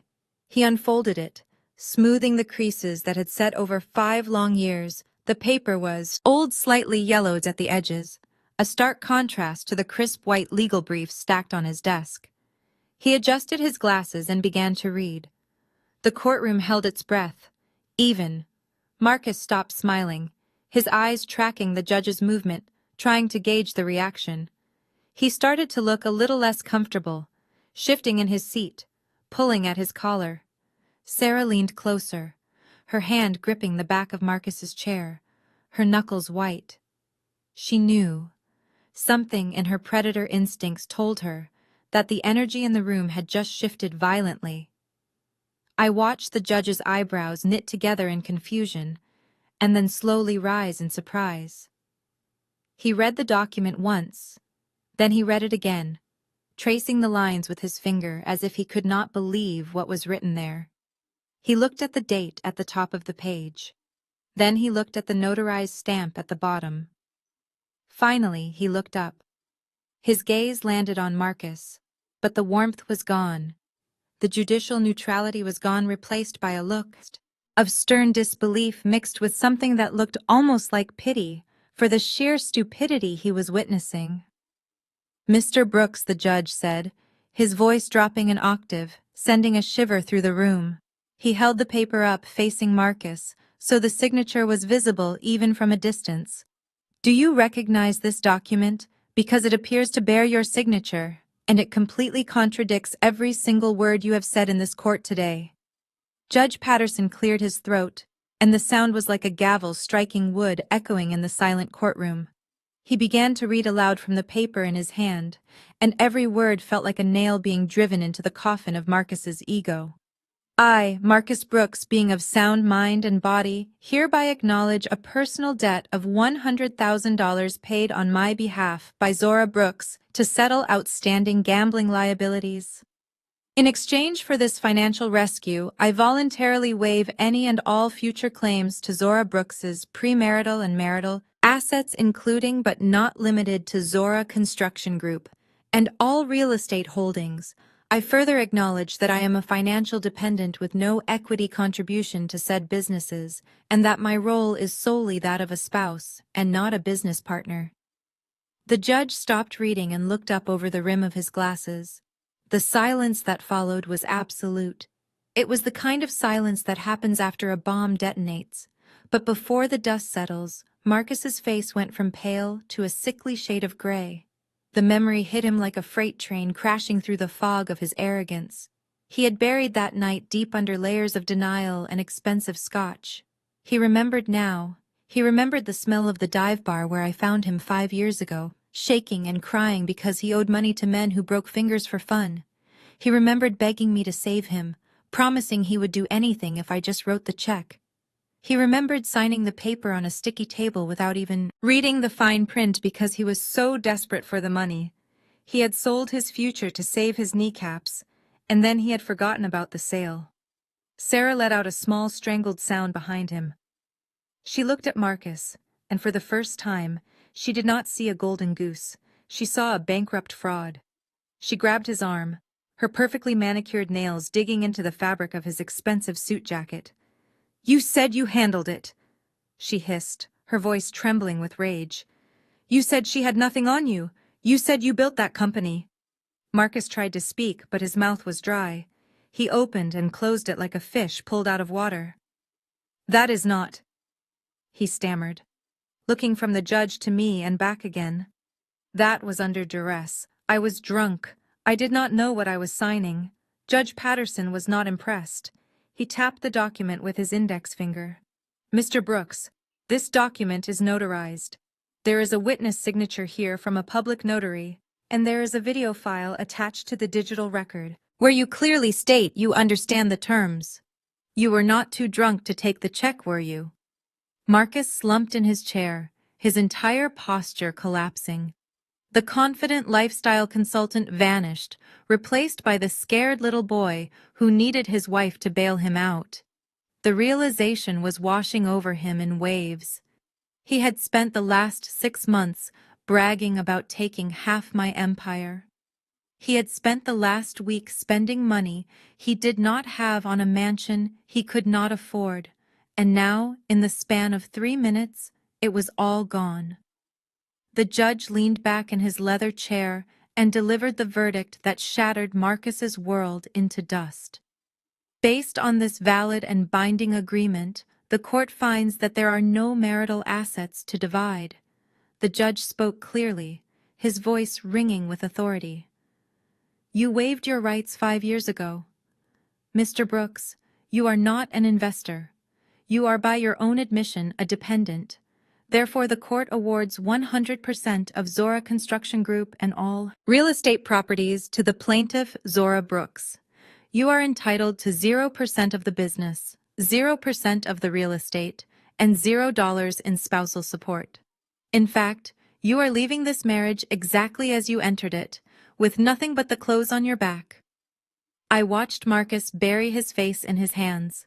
The humiliation was complete. He had come here to strip me of my dignity, but instead he had been stripped of his delusion. The look on Sarah's face shifted from anger to panic as she realized the free ride was over. She had gambled on the wrong horse, and now she was stuck with a loser who had nothing to offer her but debt. I looked at the judge and nodded a silent thank you, knowing that while the marriage was over, the punishment was just beginning. The courtroom was silent, but it was the kind of silence that screams. The air was so thick with tension, you could choke on it. Marcus was slumped in his chair, looking like a man who had just been told the world was ending, but Judge Patterson was not finished. He adjusted his glasses and flipped to the second page of the document. The sound of the paper turning was like a gunshot in the quiet room. However, Mr. Brooks, the judge continued, his voice calm and lethal. There is an addendum to this agreement, labeled the poison pill clause. It states very clearly that the forgiveness of your $100,000 debt was conditional. It was contingent upon you never seeking financial claim against Zora Brooks or her entities. I watched Marcus lift his head, his eyes bloodshot and confused. He did not remember this part, because when he signed it 5 years ago, he was too busy crying tears of relief to read the fine print. But I had written it myself, and I remembered every word. The judge looked directly at Marcus. The clause states that should the undersigned party ever violate this agreement by attempting to claim marital assets in a court of law, the debt forgiveness is immediately revoked. Furthermore, the undersigned agrees to repay the original principal plus compound interest calculated at the standard market rate for every year. The debt went unpaid, plus all legal fees incurred by the plaintiff to enforce this contract. Marcus stood up, then his legs shaking so hard he had to grip the table for support. That is not legal, he stammered, his voice cracking high and thin. You cannot do that. I can, and I will, the judge said, cutting him off. He pulled out a calculator and began punching in numbers. The only sound in the room was the clicking of the keys, a rhythmic countdown to Marcus's financial funeral. Let us do the math, the judge said, leaning into the microphone. The original principal was $100,000, 5 years of interest at 8% compound significantly. Then we add the legal fees for Ms. Brooks, who has hired one of the most expensive firms in the city to defend against your frivolous claims. The judge wrote a figure on a piece of paper and held it up. The total judgment against you, Mr. Brooks, is $250,000, payable to Zora Brooks, effective immediately. $250,000. The number hung in the air, breathless and heavy. Marcus looked at the judge, then he looked at me, and finally, the reality shattered his delusion. He let out a scream, a primal sound of pure desperation. That is fake, he howled, slamming his fist onto the table. She forged it. I never signed that. She is lying. She is trying to ruin me. Sit down. Mr. Brooks, the bailiff barked, stepping forward, his hand resting on his taser. But Marcus was past the point of reason. He turned to me, his face purple with rage. You set me up, Zora. You trapped me. You knew I would forget. You let me dig this hole. I did not say a word. I simply raised my eyebrows and took a sip of water, letting his meltdown serve as my closing argument. Then the explosion came from behind him. Sarah, who had been sitting in stunned silence, suddenly realized what this meant. She realized there was no settlement, money coming. She realized the mansion deposit was gone. She realized the loan shark they had borrowed from was going to come collecting, and Marcus had nothing to give him. You useless idiot! Sarah screamed, jumping up from her seat. She grabbed the back of Marcus's jacket and yanked him around so hard he almost lost his balance. You told me you had this handled. You told me she was weak. You told me we were going to be rich. Sarah, shut up! Marcus yelled, trying to push her away. Do not tell me to shut up, you loser! Sarah shrieked, her mask of elegance completely falling away, revealing the greedy grifter beneath. You dragged me into this. You made me borrow money from dangerous people. And now you owe her $250,000. How are you going to pay Big T back? Marcus, how are you going to pay for the house? You are nothing.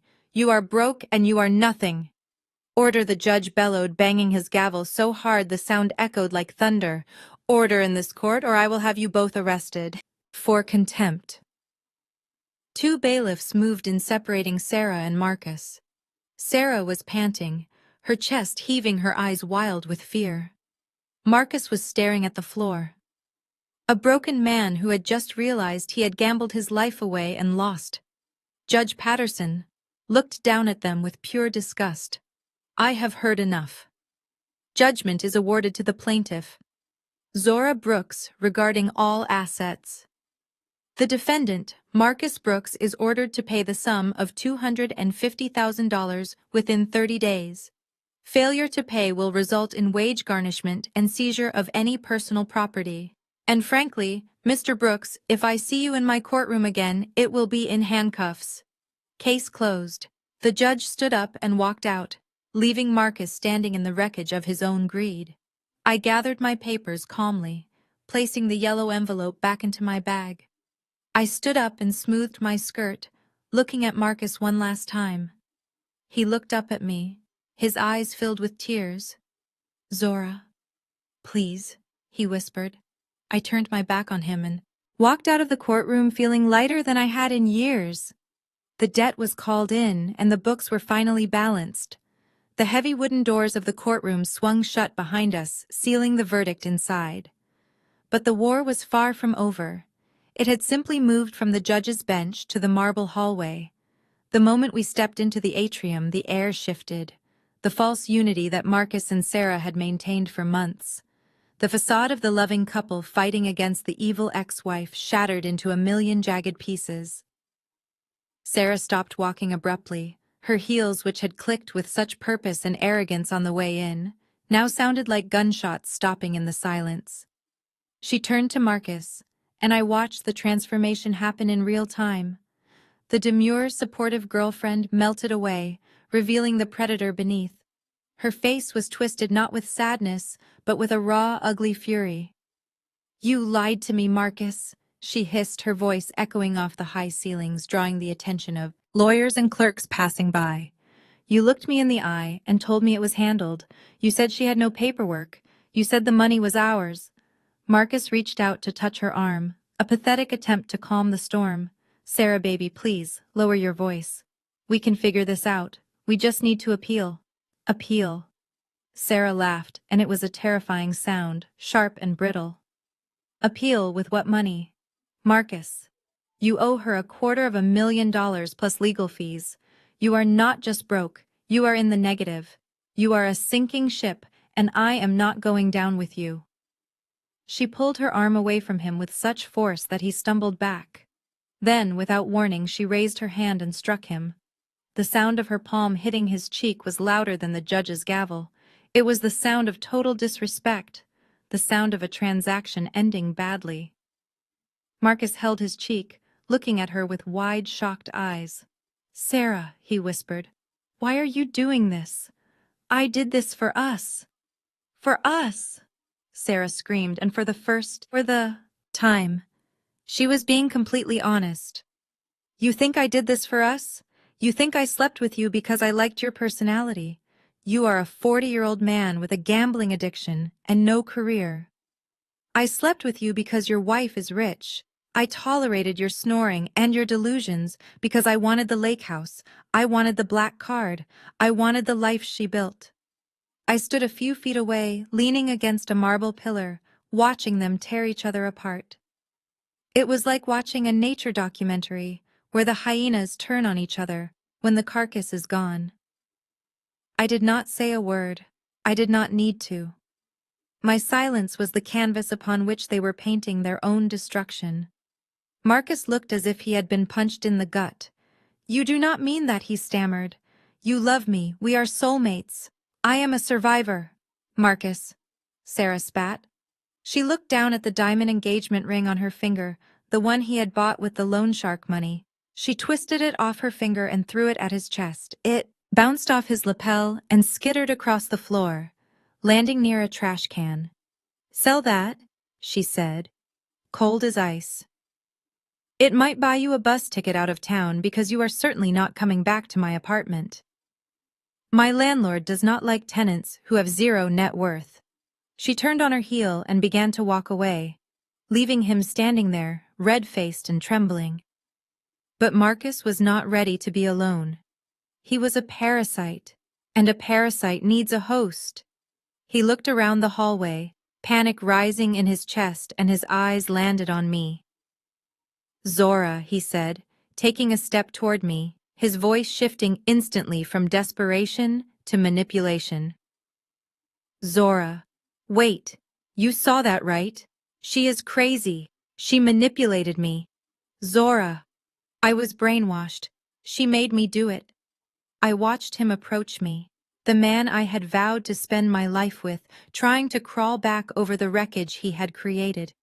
He looked pathetic. He looked small.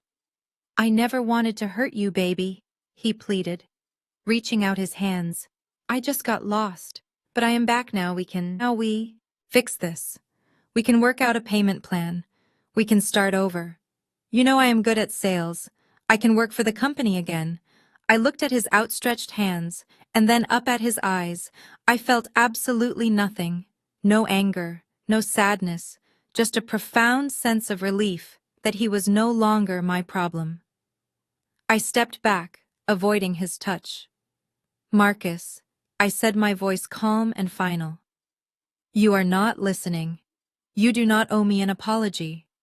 You owe me $250,000.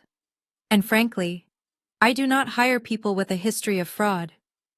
Before he could respond, the glass doors at the entrance of the courthouse opened, and two uniformed officers walked in. They were not bailiffs, they were city police, and they were walking with purpose, scanning the hallway until their eyes locked on Marcus. Mr. Brooks. One of the officers called out, his hand resting on his belt. Marcus froze. He looked from me to the officers, confusion clouding his face now.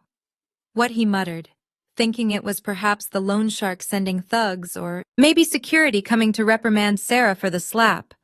The officers stepped up to him, blocking his path. Marcus Brooks, you are under arrest. Arrest. Marcus asked, his voice cracking. For what? I just lost a civil case. That is not a crime. No. But perjury is, the officer said, pulling a pair of metal handcuffs from his belt. We have a warrant for your arrest, based on sworn testimony given during your deposition 2 weeks ago. You lied under oath regarding your financial status and business holdings. We also have a supplementary charge for filing a false police report regarding the incident with your wife's dog. Marcus's face went white. He looked at me, and I allowed myself a small, cold smile. He realized then that I had not just been defending myself. I had been building a cage. Turn around and place your hands behind your back, the officer ordered. Marcus tried to resist a feeble attempt to pull away. No, wait, this is a mistake, Zora, tell them. Zora, help me. I watched as they clicked the cuffs onto his wrists, the metallic sound marking the official end of his freedom. People in the hallway were stopping to watch, whispering and pointing. Sarah, who had paused near the exit, looked back. She saw him in handcuffs and did not even blink. She simply pushed through the revolving door and disappeared into the street, leaving him to his fate. Officer, I said, stepping forward slightly. Is he eligible for bail? The officer looked at his clipboard. Not likely, ma'am. He has no fixed address, no assets, and a significant amount of debt. He is considered a flight risk. He will be staying with us for a while. Thank you, officer, I said.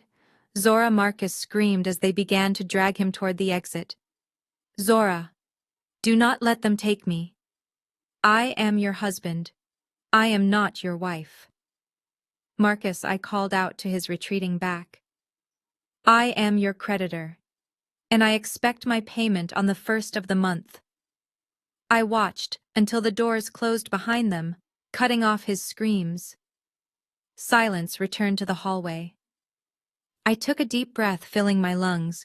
With the sweet air of vindication, I adjusted my purse, straightened my blazer, and walked toward the exit, alone, victorious, and finally free. The sun was beginning to set over the estate as I pulled into the driveway, but this time I was not parking a rental car, and I was not sneaking around to avoid a confrontation. I was driving my cherry red convertible, the top down, letting the wind mess up my hair, because I no longer cared about being perfect. I only cared about being free. Beside me in the passenger seat was not a friend or a family member, but Sheriff Miller, a man with a chest like a barrel and a tolerance for nonsense that was non-existent. I cut the engine, and the silence that followed was heavy with anticipation. I looked up at the house, my house. The windows were dark except for the living room where a faint light flickered. I imagined Marcus and Sarah inside, probably trying to figure out which bridge they would sleep under tonight, or perhaps frantically calling every contact in their phone list, hoping for a savior who was not coming. "Let us get this over with, Ms. Brooks," the sheriff said, opening his door. His boots crunched on the gravel, a sound that signaled the end of an era. I walked up the stone steps. The same steps I had been barred from just weeks ago, and inserted my key into the lock. The door swung open, revealing the chaos within. Marcus was sitting on the sofa, his head in his hands. He looked like a man who had aged 10 years in 10 hours. His expensive suit was rumpled, his tie was gone, and there was a frantic energy radiating off him. Sarah was pacing the floor frantically, shoving silver picture frames into her designer handbag, attempting to loot the sinking ship. Sheriff Miller stepped past me, his voice booming through the foyer. "Put the silver back, ma'am." Sarah jumped, dropping a frame. The glass shattered on the hardwood floor. She looked at the sheriff, then at me, her eyes wide with fear. "We are just packing our things," she stammered. "We have rights. You have exactly 30 minutes to vacate these premises," the sheriff announced, checking his watch. He did not sound angry, he sounded bored, which somehow made it worse. "Anything left inside this house after 30 minutes becomes the sole property of Ms. Brooks. And ma'am, if I see you try to steal one more fixture, I will arrest you for theft right here and now." Marcus looked up, his eyes red and swollen. "Zora, please," he begged, his voice a broken whisper. "We have nowhere to go. The accounts are frozen. My cards are declined. We cannot even get a motel room." I did not answer him. I did not even look at him. I walked past them, as if they were ghosts haunting a house that had already been exorcised. I walked straight to the kitchen, my heels clicking rhythmically on the floor that I had paid to have installed. I went to the wine rack and found the bottle of vintage Cabernet, the specific year that Sarah had posted herself, drinking in my bathtub. During her little social media takeover, I uncorked the bottle, the pop echoing through the silent house. I reached into the cabinet and pulled out a crystal glass, holding it up to the light to check for spots satisfyingly clean. I poured a generous amount, the deep red liquid swirling like blood. I took a slow, deliberate sip, leaning my hip against the marble island, watching them. The wine tasted like justice. It tasted like ownership. I reached under the sink and pulled out a roll of heavy-duty black trash bags. I tossed the roll at Marcus's feet. It landed with a heavy thud. "You do not have luggage anymore," I said. My voice cool and detached. Marcus had sold his Louis Vuitton set last month to pay a gambling debt, thinking he would just buy new ones with my settlement money. "Use these." Marcus stared at the black plastic roll, the indignity of it washing over him. He had wanted to leave this marriage in a private jet, and now he was leaving with a garbage bag. He slowly bent down and tore off a bag, handing one to Sarah. I stood there sipping my wine, watching them scramble. It was a pathetic sight. Sarah was crying now, huge, ugly sobs as she went through the coat closet, realizing she could not take the fur coat because it technically belonged to the company. She tried to grab the espresso machine, but the sheriff stepped forward and shook his head. She dropped it, her hands shaking. Marcus moved like a zombie, going from room to room, throwing his clothes into the black sack. He picked up a photo of us from our honeymoon, stared at it for a second, then dropped it face down on the floor. He knew he had lost the right to those memories. The house began to feel lighter with every item they shoved into those bags. It was as if they were vacuuming up the toxicity, clearing the air for me to breathe again. I watched Sarah try to shove a vase into her bag, only for the plastic to rip, spilling her cheap toiletries all over the rug. 5 minutes, the sheriff announced. The panic in the room spiked. They began to run, grabbing random items, shoes, chargers, a half-eaten bag of chips. It was the behavior of scavengers, not residents. I finished my wine and set the glass down on the counter with a sharp click. "Time is up," I said. Marcus dragged his heavy, overstuffed trash bag to the door. He looked like a homeless man, his glamour completely stripped away. Sarah followed him, clutching her bag to her chest, her mascara running down her face in black streaks. They stood in the open doorway, looking back at the life they had tried to steal. Marcus looked at me one last time. "Zora," he choked out. "I am sorry.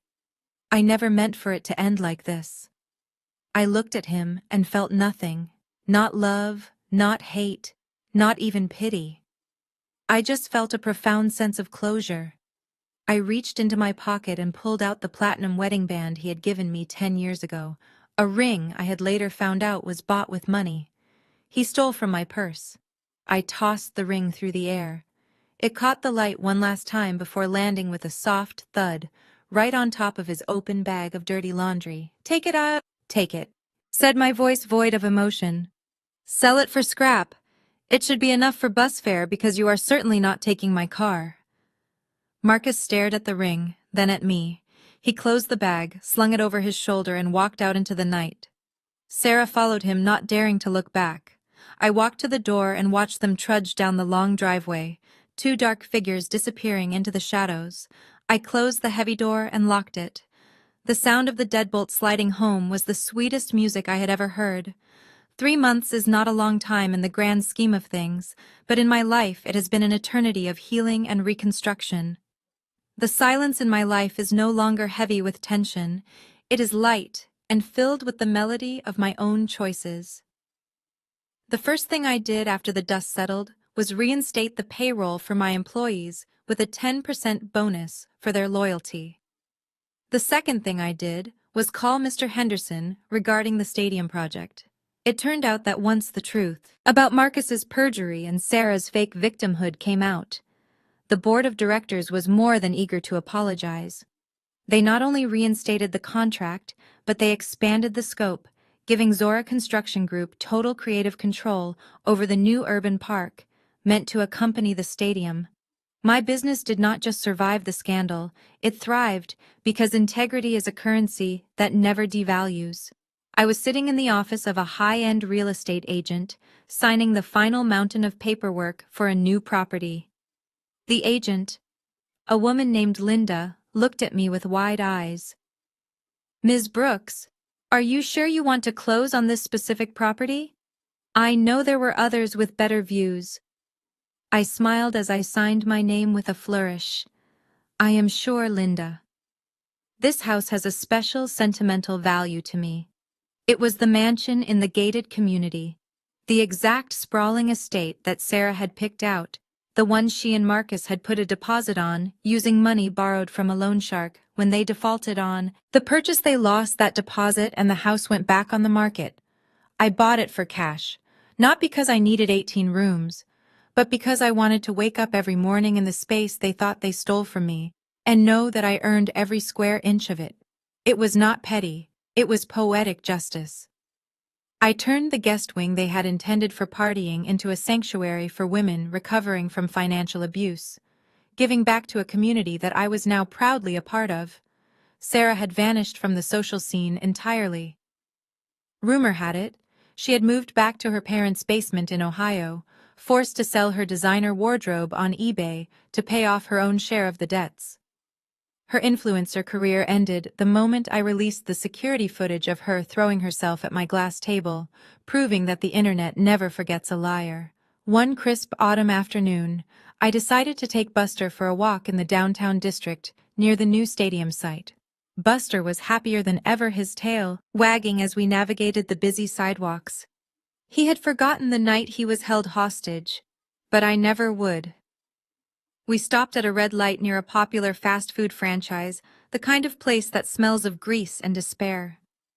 I looked through the large plate glass window and my breath caught in my throat slightly, not from pain, but from recognition. There was a man wiping down a sticky table near the entrance. He was wearing a polyester uniform that was a size too small and a paper hat that sat crookedly on his head. He looked older, tired, his shoulders slumped in defeat. It was Marcus. I watched as a manager who looked no older than 22 marched up to him and pointed aggressively at a spot on the table. Marcus had missed. I could not hear the words through the glass, but I saw Marcus flinch. He nodded submissively, muttering an apology and scrubbing the spot with a rag. The man who had once demanded $10,000 a month for being a lifestyle consultant was now being berated by a kid. For minimum wage. Marcus turned. Then, sensing eyes on him, he looked through the glass and saw me. I was standing there in a tailored trench coat, holding the leash of the dog. He tried to ransom, standing next to my cherry-red convertible parked at the curb. Our eyes locked. For a second I expected him to come running out to beg or to scream or to blame me again. But he did not move. He just stood there holding his dirty rag, staring at the life he had thrown away. He looked at Buster, then at me, and finally, he looked down at his own cheap shoes. Shame coloring his face a deep red. I did not smile. I did not wave. I simply adjusted my sunglasses, turned my head and tugged gently on the leash. "Come on, Buster," I said softly. "We have a home to get to." As I walked away, leaving him behind the glass, I realized the final truth of this journey. Marcus had boasted that he would live off my fortune, and in a strange, twisted way, he was right. He had become a story.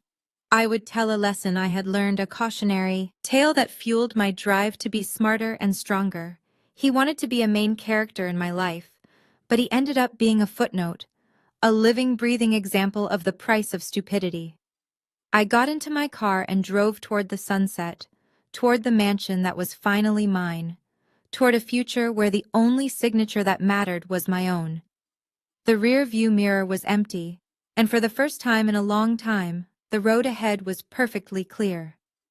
Zora's victory teaches us that the most dangerous weapon in a woman's arsenal is not rage, but preparation. Marcus mistook her silence for weakness, never realizing that while he was making noise, she was building a fortress of evidence. We learned that financial independence is not just about luxury. It is the ultimate shield against betrayal. This story is a reminder to never let anyone make you feel like a guest in the castle you built with your own hands. True power doesn't need to scream, it just needs to sign the check. Have you ever had to reclaim your power from someone who underestimated you? Share your story in the comments below, and please like and subscribe for more tales of resilience and justice.